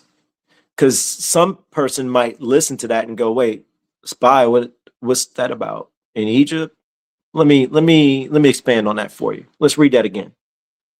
And when we went down to Mitzrayim, that's Egypt, and he bound me as a spy, I knew that I was suffering rightly, and I did not grieve. Let me tell you the backstory so you understand. That's in this book. Joseph talks about this, and it's in the book of Jeshurun. So just to catch you up, and if you're interested and you haven't read this stuff, this is something you want to look into. So they, of course, sold him. Joseph. Joseph is heading on his own journey now. And now they're stuck with this lie that they got to keep from their father and that they're all holding in. Later on, this is before Moses. This is like the setup for Moses. So there's a famine coming. Joseph, we got to start with the story of Joseph and Pharaoh. I can't remember if it was a dream or something, but yeah, I think it might have been a dream. I don't hold me to that. But somehow, I just can't remember the piece of the story. I'm having a brain fart right now. But Joseph ends up advising Pharaoh to start doing extra crops and preparing for a 7-year famine. Clearly, YAHUAH was setting up something. So Pharaoh thought it was a good idea. Joseph ends up being like the man in charge of Egypt. Now, I hope you're listening. He was not, it was a dream. It was a dream. Thank you. I think it was a dream. It was a dream that hit Pharaoh, and Joseph interpreted it. So think about it like this. There was a dream. Joseph turns around and says, hey, you got to start preparing for a big famine that's coming, and we got to be ready for it. Okay, so what happened? It hit the Hebrews. The Hebrews didn't even know their own brother. They didn't recognize him. They didn't know that when they went to Egypt to ask for help, they actually went to Egypt. They were standing in front of their own brother. Joseph was keeping it quiet from them. He knew immediately. They were the ones clueless. And Joseph knew each one of them. He knew all of them. And he knew Simeon's part. So Joseph played them all. He didn't do it like to be malicious, but he was doing it in a certain way to identify certain things. Joseph ends up talking about that. Well, at one point in this book, Joseph ends up keeping Simeon while he sends the brothers back to his dad. And he hadn't told them yet. So he keeps his own brother in prison on purpose. He's playing the role for the time being. And he's information gathering this way. So he held him captive on purpose. It wasn't to treat him any type of way other than it was a big setup for a bigger picture. Then eventually what he kept doing is the Hebrews would pay him. And then what Joseph did was he would sneak the money that he paid them back into their own purses. So they were like, yo, did we not give them the money? And they kept getting blamed for not paying when they actually paid, but it was Joseph setting them up. He was like, yo, he knew that they paid him, but he kept sneaking the money back to them. And he was giving them provisions on purpose. He was helping them and not taking their bread. But he was really wanting to get information. He was information gathering. And eventually he reveals it to him. He's like, yo, I'm your brother Joseph. And they're like, nah, no way. And he's like, yes way. It's me. Hey. And then it's like a love reunion. And what he's saying is Joseph treated us well. He's going to end up saying this. Joseph treated us so good. He didn't hold nothing against us. There we go. Can I get well moment? Is that not like Isaac? Joseph had all the right to go, man, Simeon, you tried to kill me, dude. You don't think I remember that? You don't think I remember that? That day was horrible. When you read it in the book of Jesse, Joseph was going through it. He was afraid. He was getting beaten by the Ishmaelites. Like, he was having a tough time. And he's going to a foreign land, and not knowing nothing from nobody. And the only thing he got at that time is to hold on to YAHUAH. That's it. There's one part where they actually pass his mother's grave, and then he passes his mother's grave. He recognizes it. This is in this book. It's in this book, and I think it's in the other. It's definitely a gesture. It's definitely a gesture. He sees his mother's grave. He's like, yo, what's the odds of this? That's mom's grave. And he's going through a hard time. He breaks loose from their travel thing, runs. It explains he's in front of he's like on the ground crying to his mother for help, and she's dead. Guess what? YAHUAH helped bring her alive. Well, the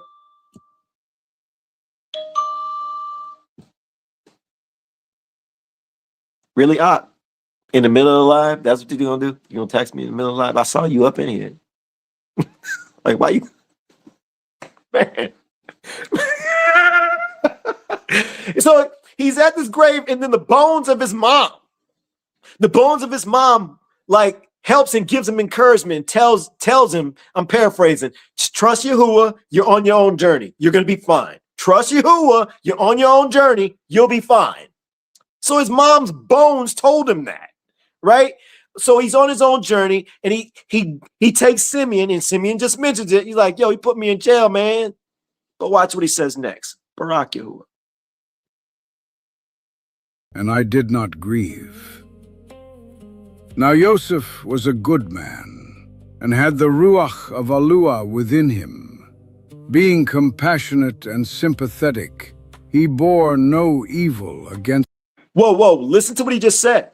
We can't run past this. This is telling us what the Ruach, who the Ruach is with, who the Ruach ain't with. Who the Ruach is with, who the Ruach is. Okay, for example, did Simeon just say he had a spirit of jealousy? Yes. Did he say he had a spirit of envy? Yes. Did he say he wanted to kill his brother at one point? That's anger. Boom. There was a third one. Oh, the spirit of deceit. Boom. Not once did he say that he had the spirit of Yahuwah. Did I miss something? Not once did he say he had the spirit of Yahuwah. But when it came to Joseph, he said Joseph had the spirit of Yahuwah. Well, you can't let that run over your head. That's more proof showing like, okay, wait a minute. Mirror, can I get a mirror, please? Mirror in the comments. So when I was mad that time when such and such said this, it doesn't matter if I was right or wrong. The anger alone, that's the Ruach of anger. That means Yahuwah's Ruach split. It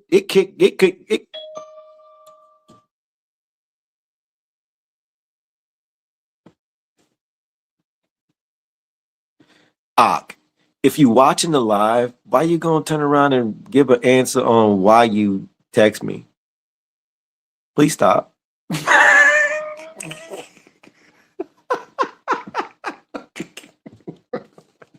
So the spirit of anger, if the spirit of anger is on me, that means the Ruach ain't with me. Your whole goal is to keep the Ruach on you, no matter what, no matter what's going on. On the flip side, if you see somebody doing something of lying, that's all you need to know. I know that this person's lying. I don't need to know nothing else other than that. This person's lying. I trust Yahuwah. The book says if a person's lying, Ruach is not with them. So what does that mean for me? That means I need to try to stay within the truth. I need to not respond. I need to not get angry. That keeps me within the Ruach. And what else does the book say? It says I can master all this. So now I just need to talk to Yahuwah on how to better master this. This person did this to me, said that.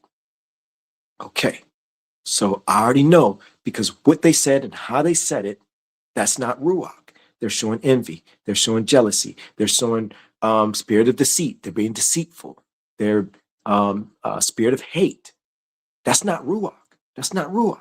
So I need to stay in Ruach. Ruach is self-control. Self-control. The Ruach is meekness, humbleness, patience, love. Let's go ahead and add trusting Yahuwah. Okay. And Yahuwah says, I can master this. So let me try to master this.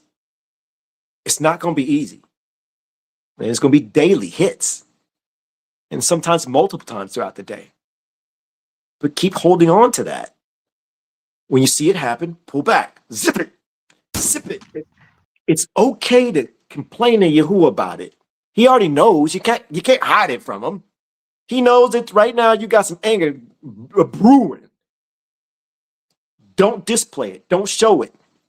You got to try to train yourself to talk to him about it so he can, what did he say earlier? He said, lighten your heart. Lighten your heart. Keep the Ruachs away from you. When you're outside of his ruach, guess what the ruachs are really doing to you? They're tormenting you. They're keeping you from eating. Oh, I missed that part earlier. It mentions sleeping. It mentions a spirit of envy keeps you from sleeping. It's going to give you bad dreams. I completely skipped. I squirreled past that. You ever been in a situation where you're getting these dreams and you can't sleep? It tells you that. I can't believe it. I just missed it. I walked right over it. I really had that. I had in my ruach to share. Well, it's when he talked about the eating, and then he ends up talking about that it'll keep you from sleeping. Can I back up and touch that? Can I touch on that? Yeah, okay, so look, ask yourself something. If you're having dreams at night and you can't sleep, or however you want to look at it, you're having a hard time sleeping, and you know that there's something bothering you about something else, somebody else, put it together. You're being hit. Now you got some type of evidence of asking YAHUAH, I know I'm having this type of problem with this type of person, and I'm having bad dreams, and I don't want to tie these dreams to you trying to tell me, I don't know if it's a message from you or not, but I know that if I've had issues with this type of person, then the Ruach ain't with me. So if I'm dreaming during this time frame and I can't sleep, or whatever's keeping me up, that means I'm doing something. I'm being tormented. That's torment. BARAK YAHUAH. Let's keep going. Me, but loved me even as the rest of his brothers. Beware, therefore, my sons, of all jealousy and envy, and walk in simplicity of being, and with a good heart, keeping in heart Joseph, your father's brother, that YAHUAH may also give you favor, and esteem, and barakah upon your heads, even as you saw in Joseph's case. All his days he did not reproach us concerning this matter. Boom, right there. Right there. Joseph had, according to the world's lens, he had all the right to retaliate, and he had perfect opportunity to do so later on. Did he? No, not at all. Joseph could have, look, he was in charge of Egypt. Pharaoh was like, yo, dude, you are so wise and so good at what you're doing. I'm gonna put you in charge. Puts less work on me. Makes me look good that you're doing well. I actually trust you to do this. Joseph could have used that moment. Come on now, let's be 100. Joseph could have used that moment to get some get back. He could have been like, yo, okay, wait. So Pharaoh just put me in charge. And I got his ear. He listened to everything I'm telling him. If he was being malicious, he could have went, I could get back at my brothers. I can give me some revenge. I mean, Pharaoh got a big army, doesn't he? I mean, he could have been like, yo, Pharaoh, them Hebrews over there. He could have gotten their ears. He could have gotten his ear. He could have manipulated the scenario. He could have convinced Pharaoh, like, maybe we need to go over there and go fight them for something. He didn't do that. He didn't do that at all. And when he had an opportunity, when the Hebrews came and said, yo, we got a famine going on. Clearly, you guys know, but want to know if you guys can help us out. Joseph didn't go, oh, my brothers. And y'all don't even recognize me. All right. Wonder what I can do to get back at y'all. He didn't do none of that at all. The well moment. We have to learn how to be that way to other people. When they're being ugly to you, you don't be ugly back. It's not weakness. Hit it again, sis. That's not weakness. That's strength. That's self-control.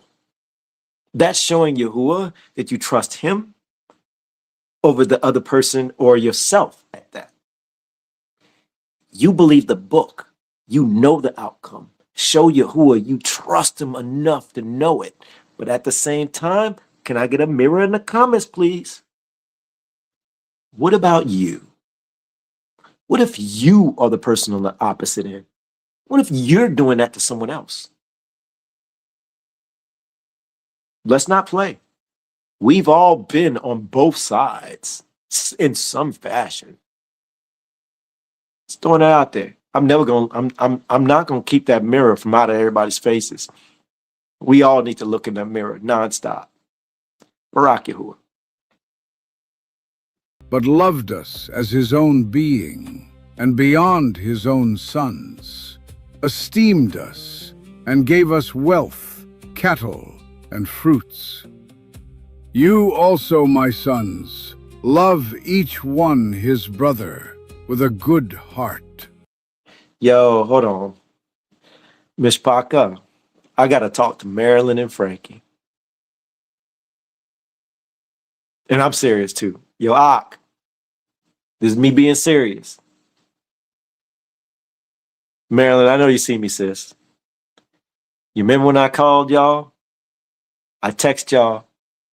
I see you, Ak. And I told y'all I was on my Ruach that day. I told y'all what Yahuwah put in my Ruach. That right there. I don't even know if I could tell y'all. But I'll say this much. Oh, man. Yahuwah, help me with my words. Let me make sure I don't say too much, but just enough.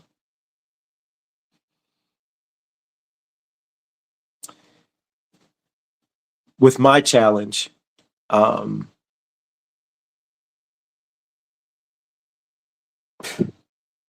of y'all know, some of y'all don't. I've shared a little bit. I haven't went deep because my whole goal is not to, well, you know. And mine's tougher than you think. And I just felt compassion. And I needed it, like, I'm talking to Yahuwah about it. This is actually after one of my fasts. Actually, the same day of one of my fasts. It was part of my qualifying questions. It's funny because Yahuwah's been putting this ruach of understanding of not retaliating. And I don't know, I text Marilyn and Frankie. I was like, yo, I think I text Frankie first. I was like, yo, are you, it was late. I was like, are you and Marilyn available to chat? Give me back. He's like, yeah. Called, they both speakerphone next to each other. And I was telling him what was on my ruach. And it's like, yo, it's almost like Yahuwah saying, like, if this happened, you do this. I was shocking myself. I don't think they were expecting me to say the things I was saying. If this person does this, you don't do that. You're going to do it this way.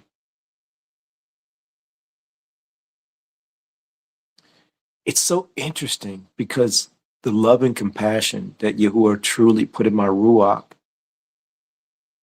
I didn't realize where he was putting me. And then it's like I was seeing this already. And then as I study more, I'm realizing it's like he's giving confirmation. It's expectation.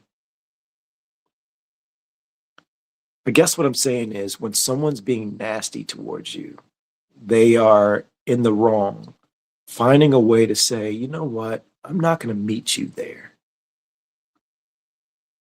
But if I ever have an opportunity to place an action on everything,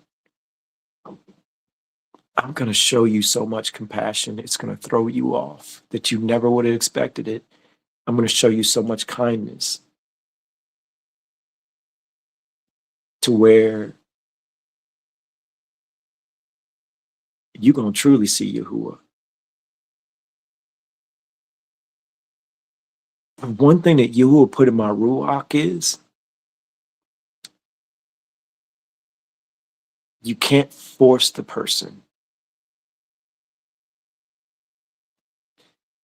You got to allow them to see it on their own. So if it takes a fall in humility that Yahuwah is going to give them, give that person, I'm not going to get in the way. But what I will do is I'll be there to help pick that person up. Once the fall happens, it has to happen. I won't get in the way. That was enough? Was that enough, sis? That's enough. BARAK YAHUAH.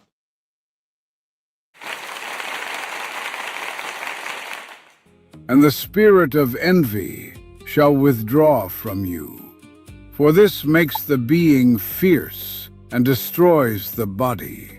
It causes displeasure and battles in the heart, and stirs up unto acts of bloodshed, and leads the heart into wrath, and does not allow wisdom to act in men.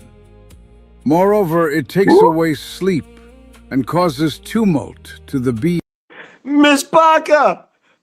I thought I missed it. There it is. It's talking about sleep. Let's get it. BARAK YAHUAH. I got ahead of myself. And trembling to the body. For even in sleep, some malicious jealousy, deluding him, gnaws, and with wicked spirits disturbs his being, and causes the body to be troubled, and wakes the heart from sleep in confusion. Did you hear? Did you hear it? BARAK YAHUAH. Thank you, Yahuwah. I thought I missed it. I ain't gonna lie. I felt like I botched that one because it was in my Ruach. Let me hit it. Can I hit it? I'm gonna hit it. I wanted to hit this so bad. Because I know a lot of people go through this, man. You also, my sons, love each one. His brother with a good heart, and the spirit of envy shall withdraw from you. For this makes the being fierce and destroys the body. It causes displeasure and battles in the heart, and stirs up unto acts of bloodshed, and leads the heart into wrath, and does not allow wisdom to act in men. Moreover, it takes away sleep. It takes away sleep and causes tumult to be to the being, and trembling to the body. Tell me that doesn't sound relatable, Myshpaka. Now even in sleep, some malicious jealousy, diluting him, gnaws, and with wicked spirits disturbs his being, and causes the body to be troubled, and wakes the heart from sleep in confusion. Did that not land? Man, Myshpaka, every dream ain't from Yahuwah. BARAK YAHUAH. Testament of Solomon tells us this. These spirits can give you bad dreams. They can mislead you and guide you, and you think it's Yahuwah. On top of that, how do you decipher? How do you know the difference? Easy. Take a look at what's going on in your life and put it together. If you know you're having conflict with someone or you're troubled by something, put it together. Ask Yahuwah, Yahuwah, argument today, this happened. Did I open up a door, and was that dream part of it? BARAK, YAHUAH. And as a wicked and poisonous spirit, so it appears to men. Chapter 5.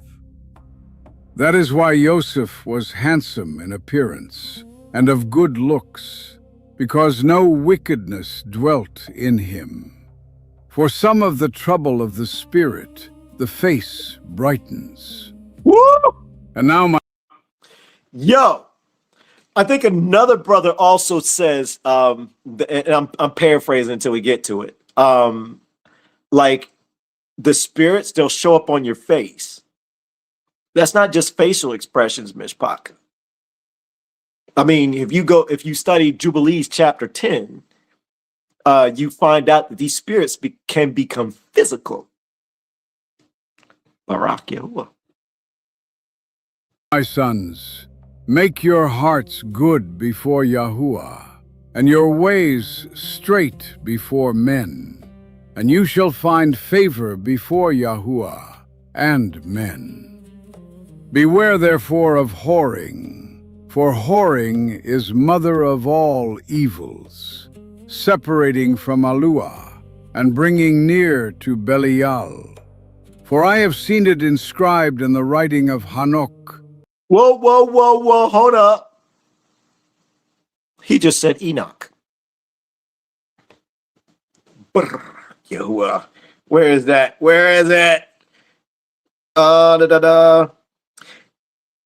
That is why Joseph was handsome in appearance and good looks, because no wickedness dwelt in him. For some of the trouble of this, for some of the trouble of the spirit, the face brightens. And now, my sons, make your hearts good before YAHUAH. So make your hearts good before YAHUAH, and your ways straight before men, and you shall find favor before YAHUAH and men. So if you put your heart towards YAHUAH and straight before men, you'll find favor on both fronts. YAHUAH's going to give you favor, and people will recognize it, and they'll favor you. They see the goodness in you. They'll believe more in you. They'll understand. I don't know how to say it, but I think y'all, we here. Are we here? Beware, therefore, of whoring, for whoring is mother of all evils, separating from Yahuwah and bringing near to Belial. That's Satan. Now, don't be just thinking about sex. I mean, yeah, come on, that's easy, right? Let's throw that in the bucket. But let's not linger there.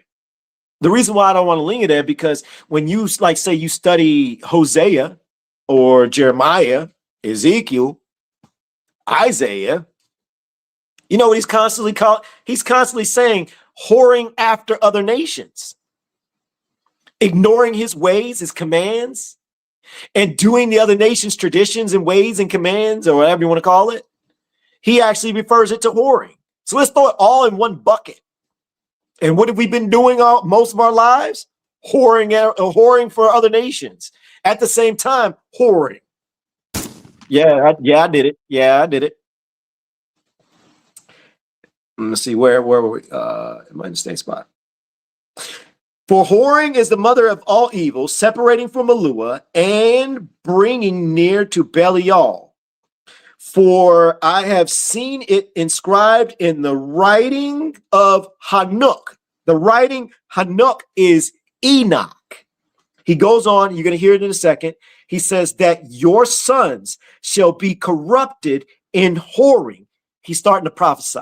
Now, notice the shift. Notice the shift.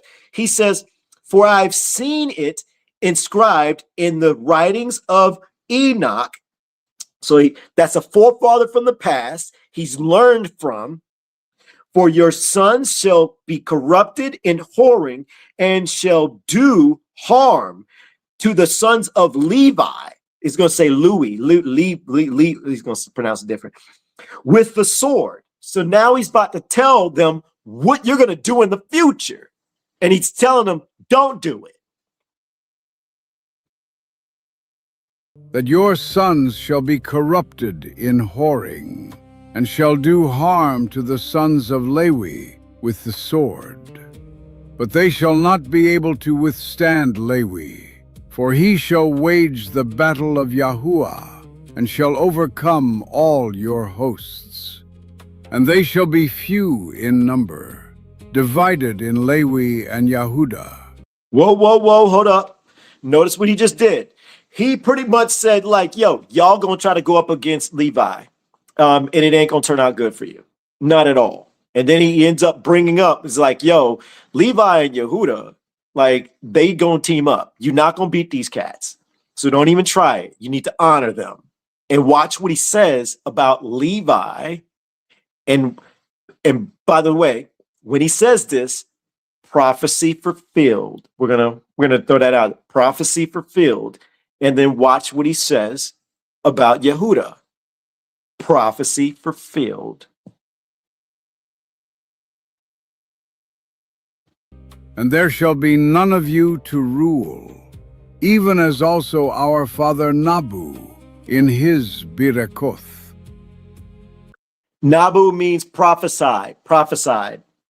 And Barakoth means, what is it, blessing? I think it's blessing. Yeah, it's blessing. Chapter 6. See, I have told you all matters, that I may be acquitted of your sin. Now if you remove from you your envy and all stubbornness, my bones shall flourish as a rose in Yasharal, and my flesh as a lily in Jacob, and my fragrance shall be as the fragrance of Lebanon, and as cedars shall Kodeshim be multiplied from me forever. Kodeshim means holiness. And their branches shall stretch from afar. Then the seed of Canaan shall perish, and not a remnant shall be to Amalek. And all Kittim shall perish, and all the Hittites shall be utterly destroyed. Then the land of Ham shall fail. Now, hold up. Myshpaka, he just named all the bad guys. And believe it or not, we're still dealing with them today. They just look completely different. They're not giants, but they're bloodline descendants of the Nephilim. These are the land of Canaan, is the land that the Israelites had to go take over.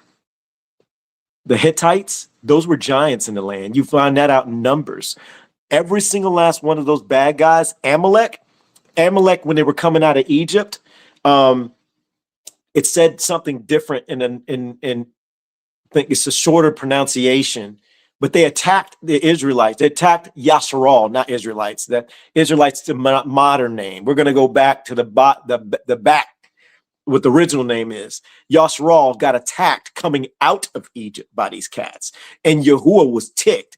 Yahuwah's like, yo, there's going to be some get back. I'm not making this up. Yahuwah's like, yo, we going to get some get back on them boys. Just, we going to hit them later. And boom. Goes a dynamite, land of Canaan. All right. So you're still dealing with the giants. You're dealing with bloodlines. This is a bloodline battle. Oh, and Yehudah is Judah in today's time for all the new Myshpaka. This is a bloodline battle.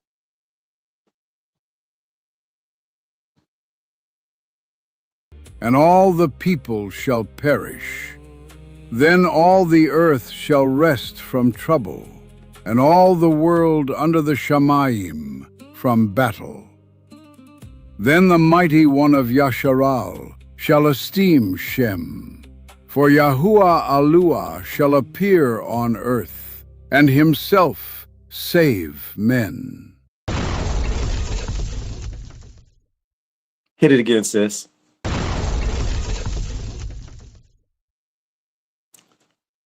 Do I need to say anything?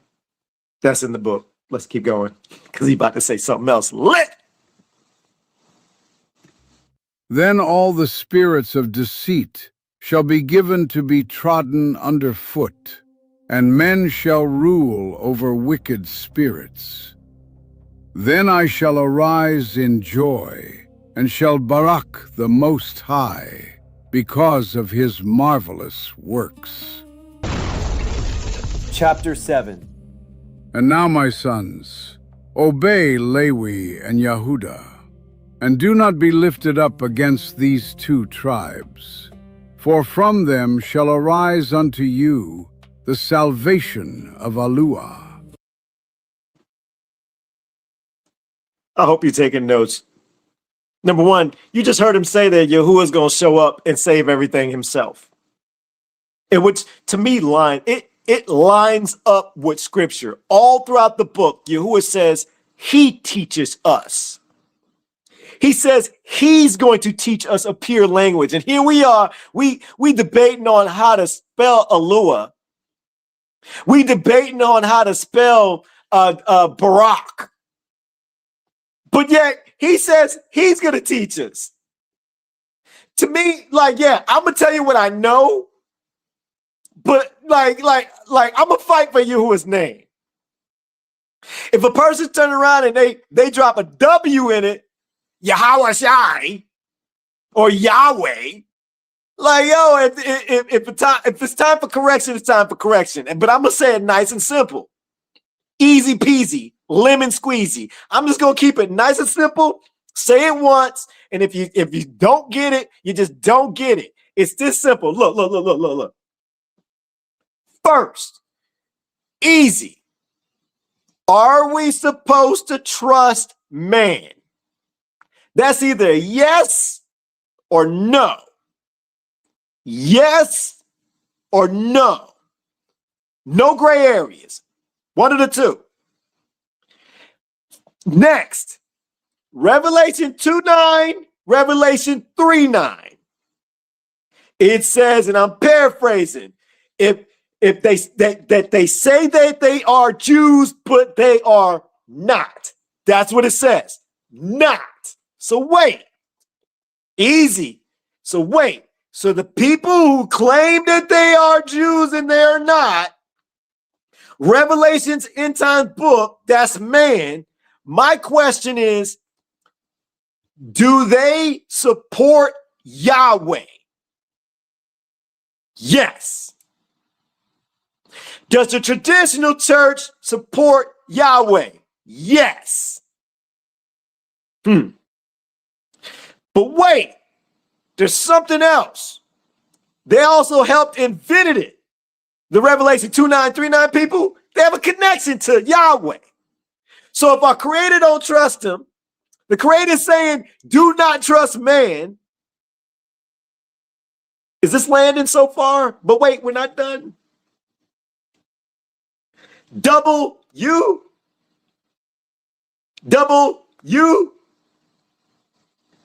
Take one U, put another U, double, two U's, and you get a double U.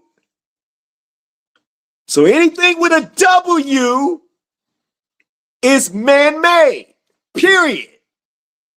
So if we're not supposed to trust man, then anything that has a double U is out.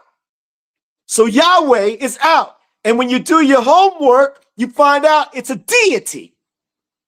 So while the people in Revelation 2:9, 3:9, they may use Yahweh, or they use a tetragrammaton. YH what? A WH. That's two of them. Gone. So Yahweh's out. YHWH, whatever is out. Wait a minute. Let's keep going. The E. Do your homework on the E. Man-made. It was invented around Egyptian time frame. E. That knocks out Yahweh again, but wait. That adds some other names, doesn't it? Let's start off soft. Jehovah. Jehovah has an E in it, right? Doesn't Jehovah have an E in it? But wait, there's another letter in Jehovah that's interesting, that man-made. The J. Is this getting thick? Is this getting thick? So wait, the J. The J was man-made. It's like the baby of all the letters. Y'all see where we're going with this, right? So wait a minute, doesn't Jesus and power the name. So to me, it's like, yo, we gonna keep this nice and simple. Easy peasy. I'm gonna share these things with you.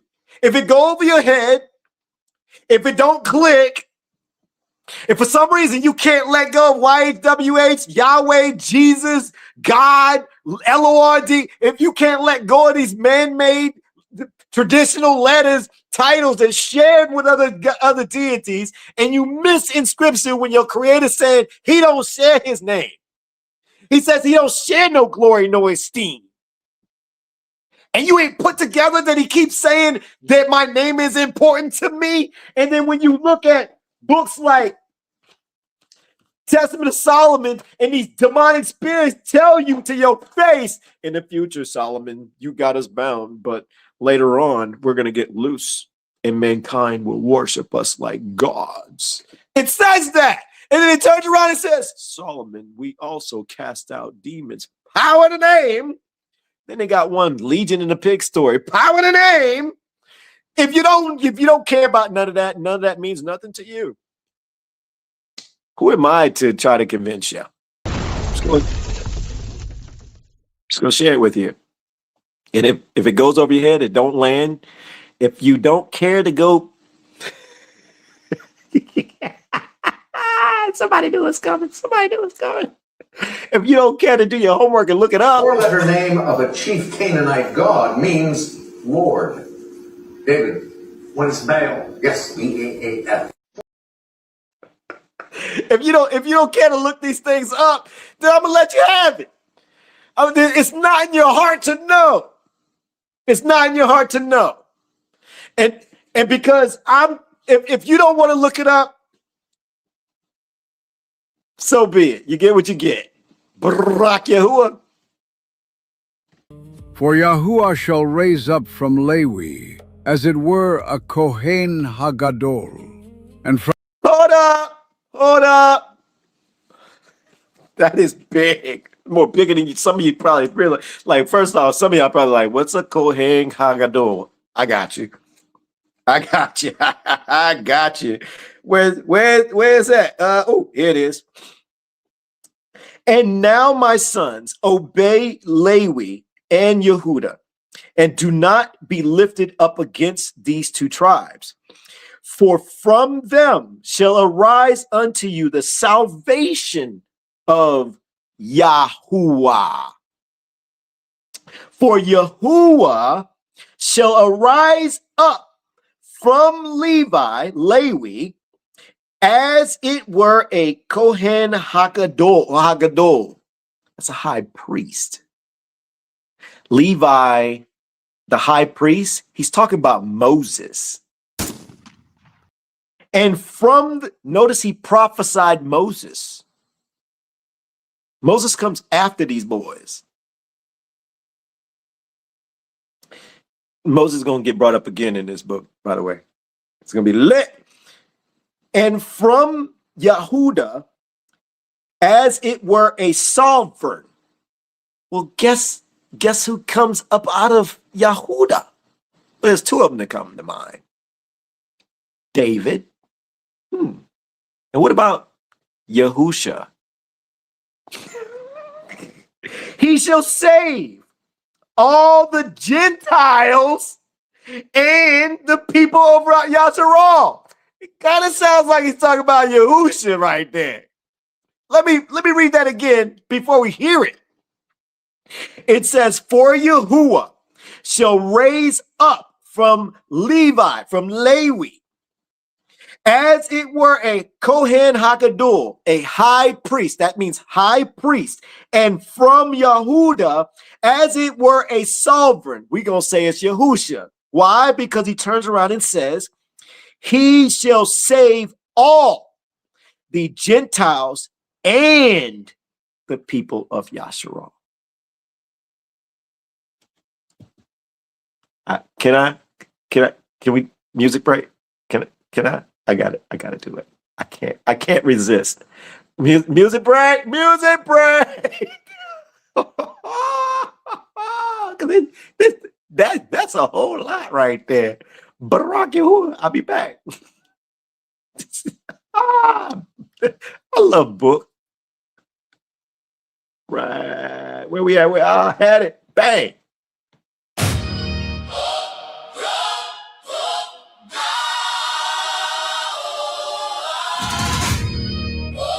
Grafted in remix. Let's go! Grafted in, not cast out. YAHUAH wrote the plan, tree of life, strong roots, faith, make room to stand. Wild branch held tight, same blood run through us. In Yahusha, we rise.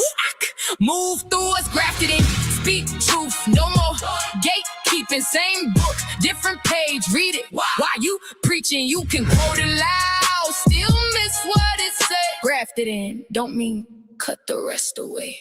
They shout when the promise fits, get quiet when the statue bites. Let a crown in every sentence, mute the warning in plain sight. They left the pew with Hebrew on their lips, but still walked out with scissors in hand. False fringes, same old editing, still trimming what the page commands. You learned your father's sign and rank, then froze when the word read through. Same old filter in a different outfit, still dodging the part that cuts you. You fist the covenant like private land. Pointed the prophets with half the scroll. Say the joint one got no place at table like Isaiah never told the whole. You flex the curses and the promises, but skip the charge that comes with the name. Deuteronomy ain't just heritage, erase the heart with equal flame. You found a branch in the family line, but left repentance in the dust. Learned to try, but missed the turn and still want the title without the trust. Let not the stranger that hath joined himself to YAHUAH say, YAHUAH hath utterly separated me from his people. Even them will I bring to my Kodesh mountain, for my house shall be called an house of prayer for all people. Isaiah 56, verses 3 through 7. Grafted in, not cast out. YAHUAH wrote the plan, tree of life, strong roots, faith, make room to stand. Wild branch held high, same blood run through us. In Yahusha we rise.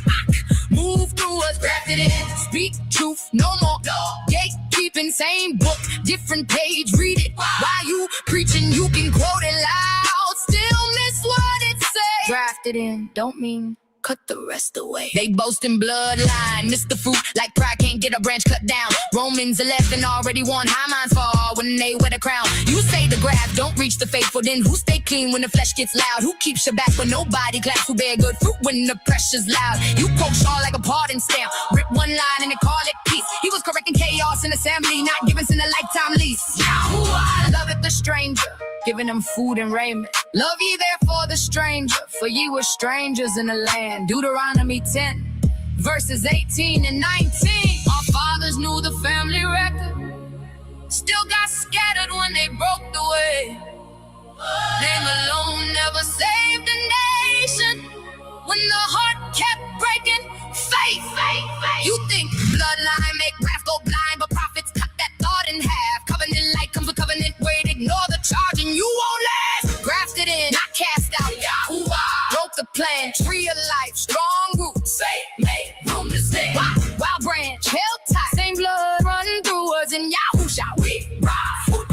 Move through us, grafted in, speak truth, no more gatekeeping. Same book, different page, read it. While you preaching, you can quote it loud, still miss what it say. Grafted in, don't mean cut the rest away. Same root, same rain, same standard stand. No man can choke what YAHUAH planned. You preach the tree, then deny the branch. Like mercy, stop at a bloodline camp. But the page stay loud, same way, same call. One law for the stranger, same charge for all. So who were you to narrow what he made wide when the root got room for the branch once? Wow.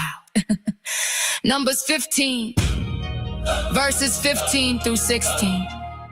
One ordinance shall be both for you and for the stranger that sojourneth with you. One law and one manner shall be for you and for the stranger that sojourneth with you.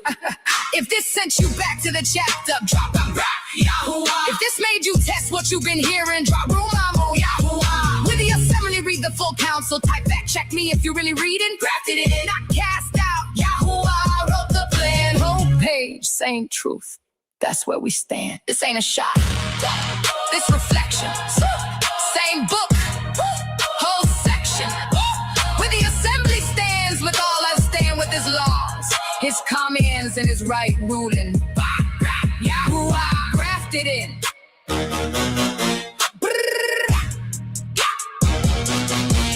Grafted in. BARAK YAHUAH. First off, hold up.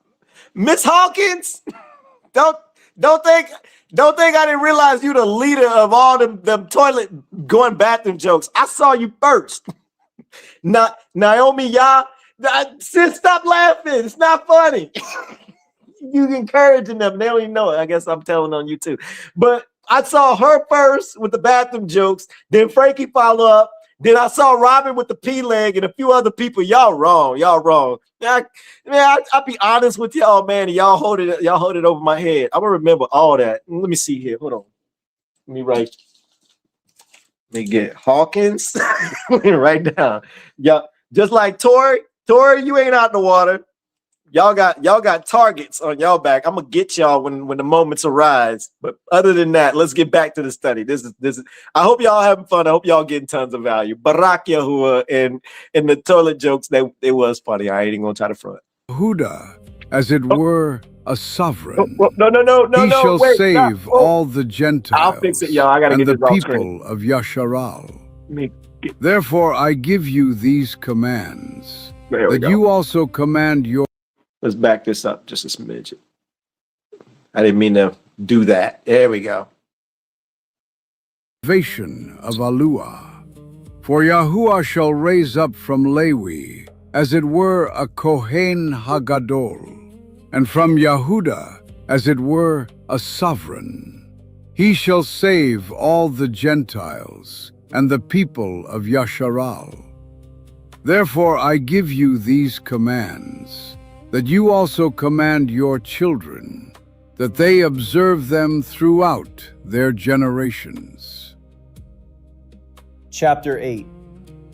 And when Simeon had made an end of commanding his sons, he slept with his fathers, being 120 years old. And they laid him in a wooden coffin to take his bones up to Hebron.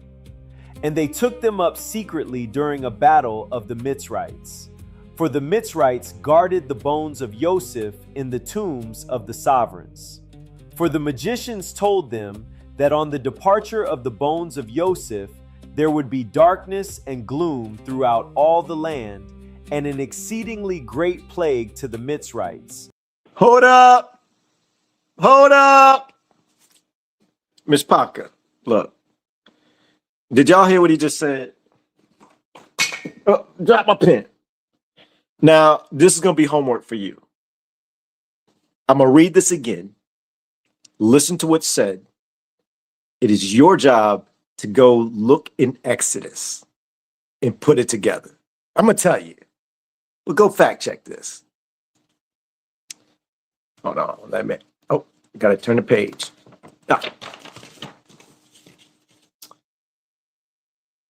Right here. And they laid him in a wooden coffin to take his bones up to Hebron.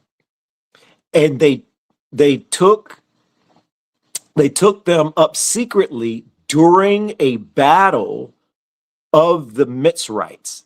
Mitzrites is Egyptians. Egypt. Mitzarim, that's Egypt. Mitzrites, Egyptians. Pay attention to this.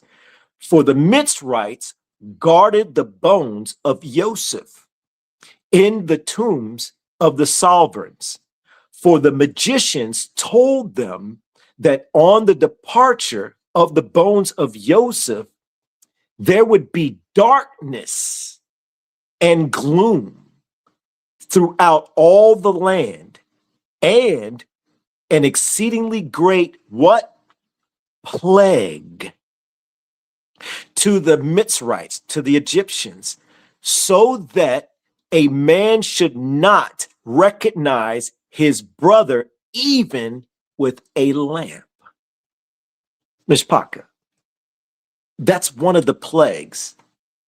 In Egypt, when it was dark, inside Exodus, it talks that like one of those plagues, when it hit, if they were outside, they would pretty much turn, they would stop. They can't even move. That's how thick the darkness was. They were stuck there in one spot like statues, and they couldn't see at all. And guess where it did not affect? The land of Goshen, where all the Hebrews were. Myshpaka. That's the same story. You see how these books is giving you add-ons? If you knew, man, that's some fascinating stuff. Go study Exodus, catch those 10 plagues. When you read that, then go back. If you ain't got the book, Myshpaka, I got this video we're watching. It's in the system. We're not, but it's already on. It's on a YouTube page only, so you can watch this again on YouTube. As a matter of fact, I'm sorry, y'all. I'm not trying to waste your time. I just want to make sure I grab it for you. I'm gonna drop it in the comments right now. So whoever, you can always come back to this part. And I'm gonna drop it again. I'm gonna drop it again for you. Before we get off the live, before we finish, let me copy and paste the link. And let me drop it. I'm just gonna drop the link by itself. And it should pop up. YouTube, you got it? Make sure. There it is. I'm going to pin it right there in YouTube. I got you. Replace pin message. I didn't even have to replace pin message. Now, Facebook. Let me take care of it. I'm going to pin it for you too. There it is. Facebook. All right, so the link to this actual audio, not this live, this audio, it's on YouTube. It's pinned in YouTube. It's pinned in Facebook. Don't go nowhere yet. It's there. It's there for you. All right. But get it when you get a chance. Go study Exodus in those 10 plagues, and then come watch this again. This is word for word. This is word. Whoever. If you got this book or another version of it, the Testaments of the 12 Patriarchs, witnesses of the, can y'all please let the new Myshpaka, let everybody know inside the comments that this thing is word for word. It ain't missing none, it ain't skipping none, it ain't adding to or subtracting from. It's exact word for word. Tell them, Myshpaka, for the one. I know some of y'all got this book. Some of y'all probably got the book and you following along word for word, and you like, yo, this thing is like word for word, like for real. So you got the book, you got it. You can't say you don't have it. We provided it for you, word for word. See, word for word, word for word, word for word. This is fascinating stuff. BARAK YAHUAH. Let's continue.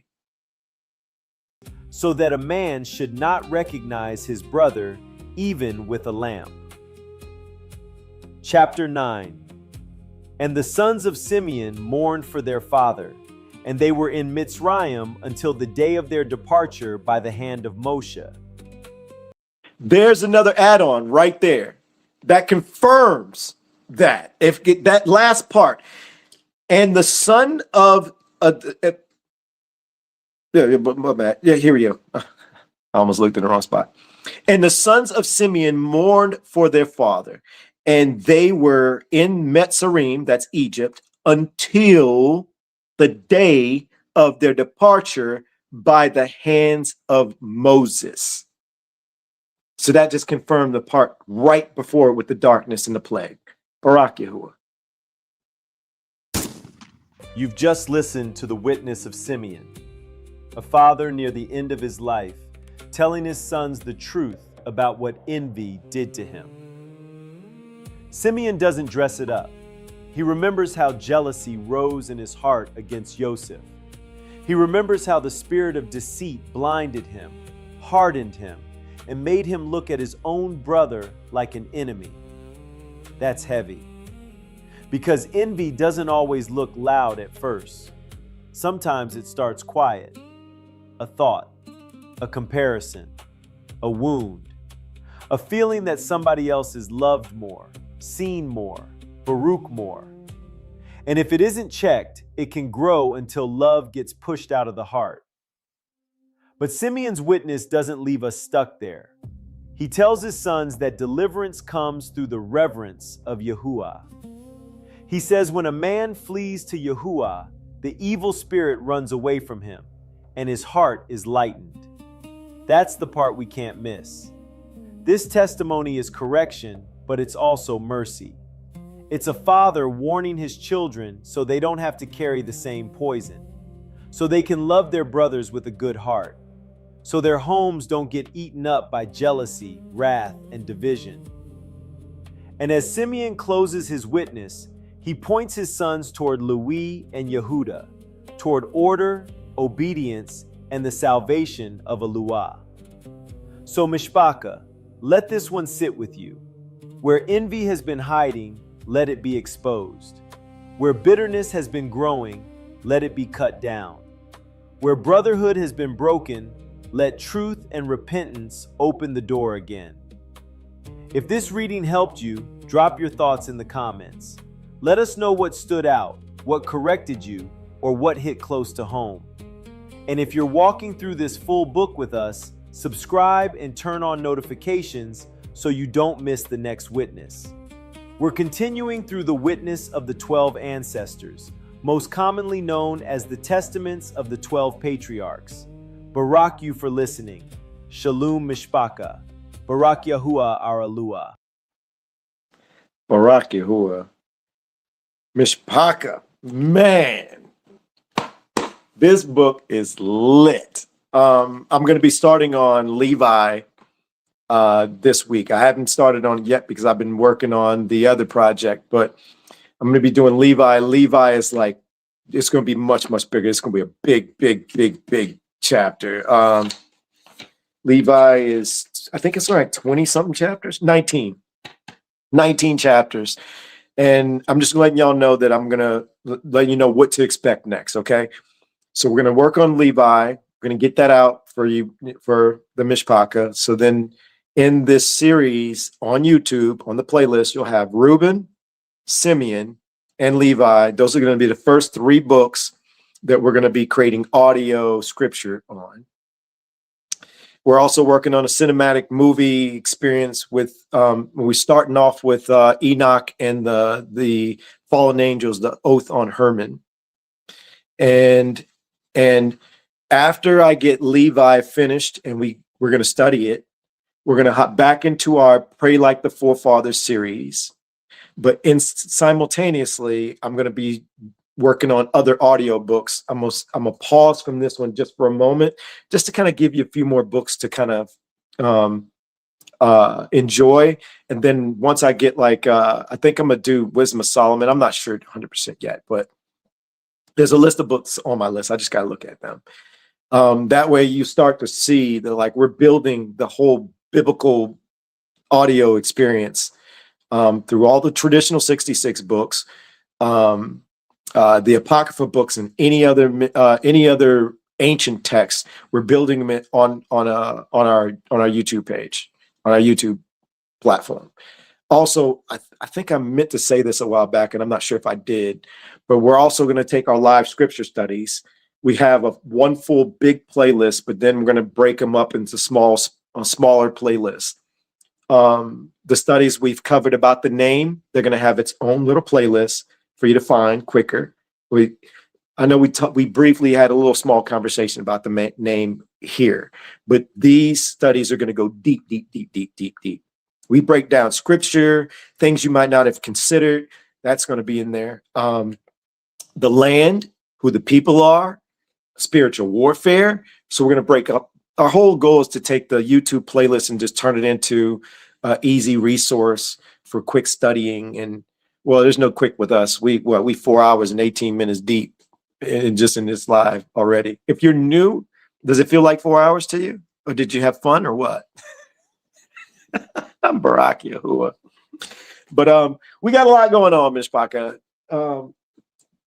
My name is Elon. Pronounced like you're going to cut grass. It's like you're going to cut Elon. It's not spelt that way, but it is pronounced that way. When I go live, I have 2 goals. First goal is to give esteem and to serve our creator, YAHUAH. The second is to add value to you and I'm in Palal that both those goals got met today. We're not done. I'm going to hit this chauffeur and probably going to play another song. I knew, sis. No, I'm picking this one. Marilyn going to text me, humility. I bet you her, Kendra and Sherry got together and be like, sis, at the end, text him humility. He'll listen to you. He be ignoring us. I'm ignoring all three of you ladies today. Don't you do it, Marilyn. Don't. Yes. Okay, I thought she was going to hit me with the boo.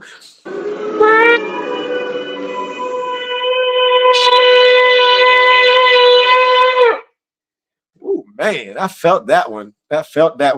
Sherry, what you do? I see you, Sherry. Let me see here. What should we listen to? Now I feel bad. I feel like I should do humility or Marilyn. Y'all,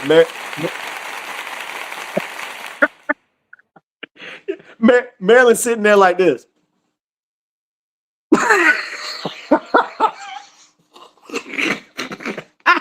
I ain't making this up. I'm not making this up.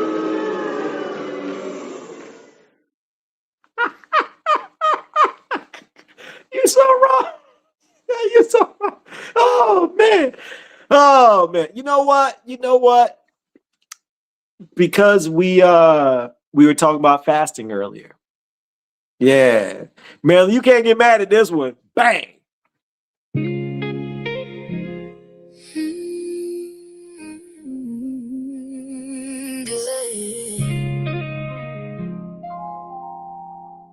This ain't starving for applause. This ain't a sad face for a crowd. It's me bringing flesh back under. It's me letting YAHUAH order me now. We the assembly. Oh YAHUAH. I humble my soul. Brought this flesh back low. Bread ain't what keep me. YAHUAH, govern me. I humble my soul. Close every hungry door. If it ain't from your word, I don't need it no more. Plate full, heart loud, mind run wild. YAHUAH, slow me down like a wilderness child. Took me through hunger so I could see clear what was leading me, what I feared. Bread in my hand, pride in my chest. Whole time saying I was walking in rest. Now he proved what living means. Not what I swallow, what I receive. Every craving ain't righteous need. Some of it's flesh trying to master me. Some of it's fear in a nicer coat. Some of it's self trying to stay afloat. So when I fast, I ain't chasing pain. I'm putting my wants back in their lane. Look what the noise bring the heart to heal. Teach me what false appetites reveal. Cause a full place still can't save. And a starved ego still won't pray. Oh YAHUAH. Deuteronomy chapter 8 verses 2-3. YAHUAH thy Eluah led thee to humble thee and to prove thee. He humbled thee and suffered thee to hunger. Man doth not live by bread only. Now don't wear your fast like a grieving mask. Don't make your face preach what your pride wanna ask. No public ache just to look set apart. If the crowd gotta know, then you missed the heart. Chosen fast, loose the bands. Take off the yoke and clench your hands. Stop that finger, stop vain speech. Feed who hungry, let mercy reach. If you fast, make you mean something off. If it make you proud, then you got lost. If it don't touch how you talk and move, then you skip the part that was meant to prove. I'm not counting hours to flex my wheel. I'm asking YAHUAH, sit me still. Make me gentle when my flesh won't bite. Make me hush when I wanna fight. Make me clean where the thoughts stay loud. Make me pour out, not curl inward. Fast ain't just stomach, it's tongue and eyes. What I touch, what I scroll, what I idolize. Oh YAHUAH. Isaiah chapter 58 verses 6-9. Is not this the fast that I have chosen? To lose the bands of wickedness. Take away from the midst of thee the yoke, the putting forth of the finger, and speaking vanity. Oh, YAHUAH. Matthew chapter 6, verses 17-18. Appear not unto men to fast. Thy Father, which seeth in secret, shall reward thee openly. Rend my heart, not my clothes, cut this pride at the root. Shut these doors, let's run loose. Make me small till I hear you. Not for show, not for praise, not to boast how long I stay. Break me clean, break me true, humble soul, obey you.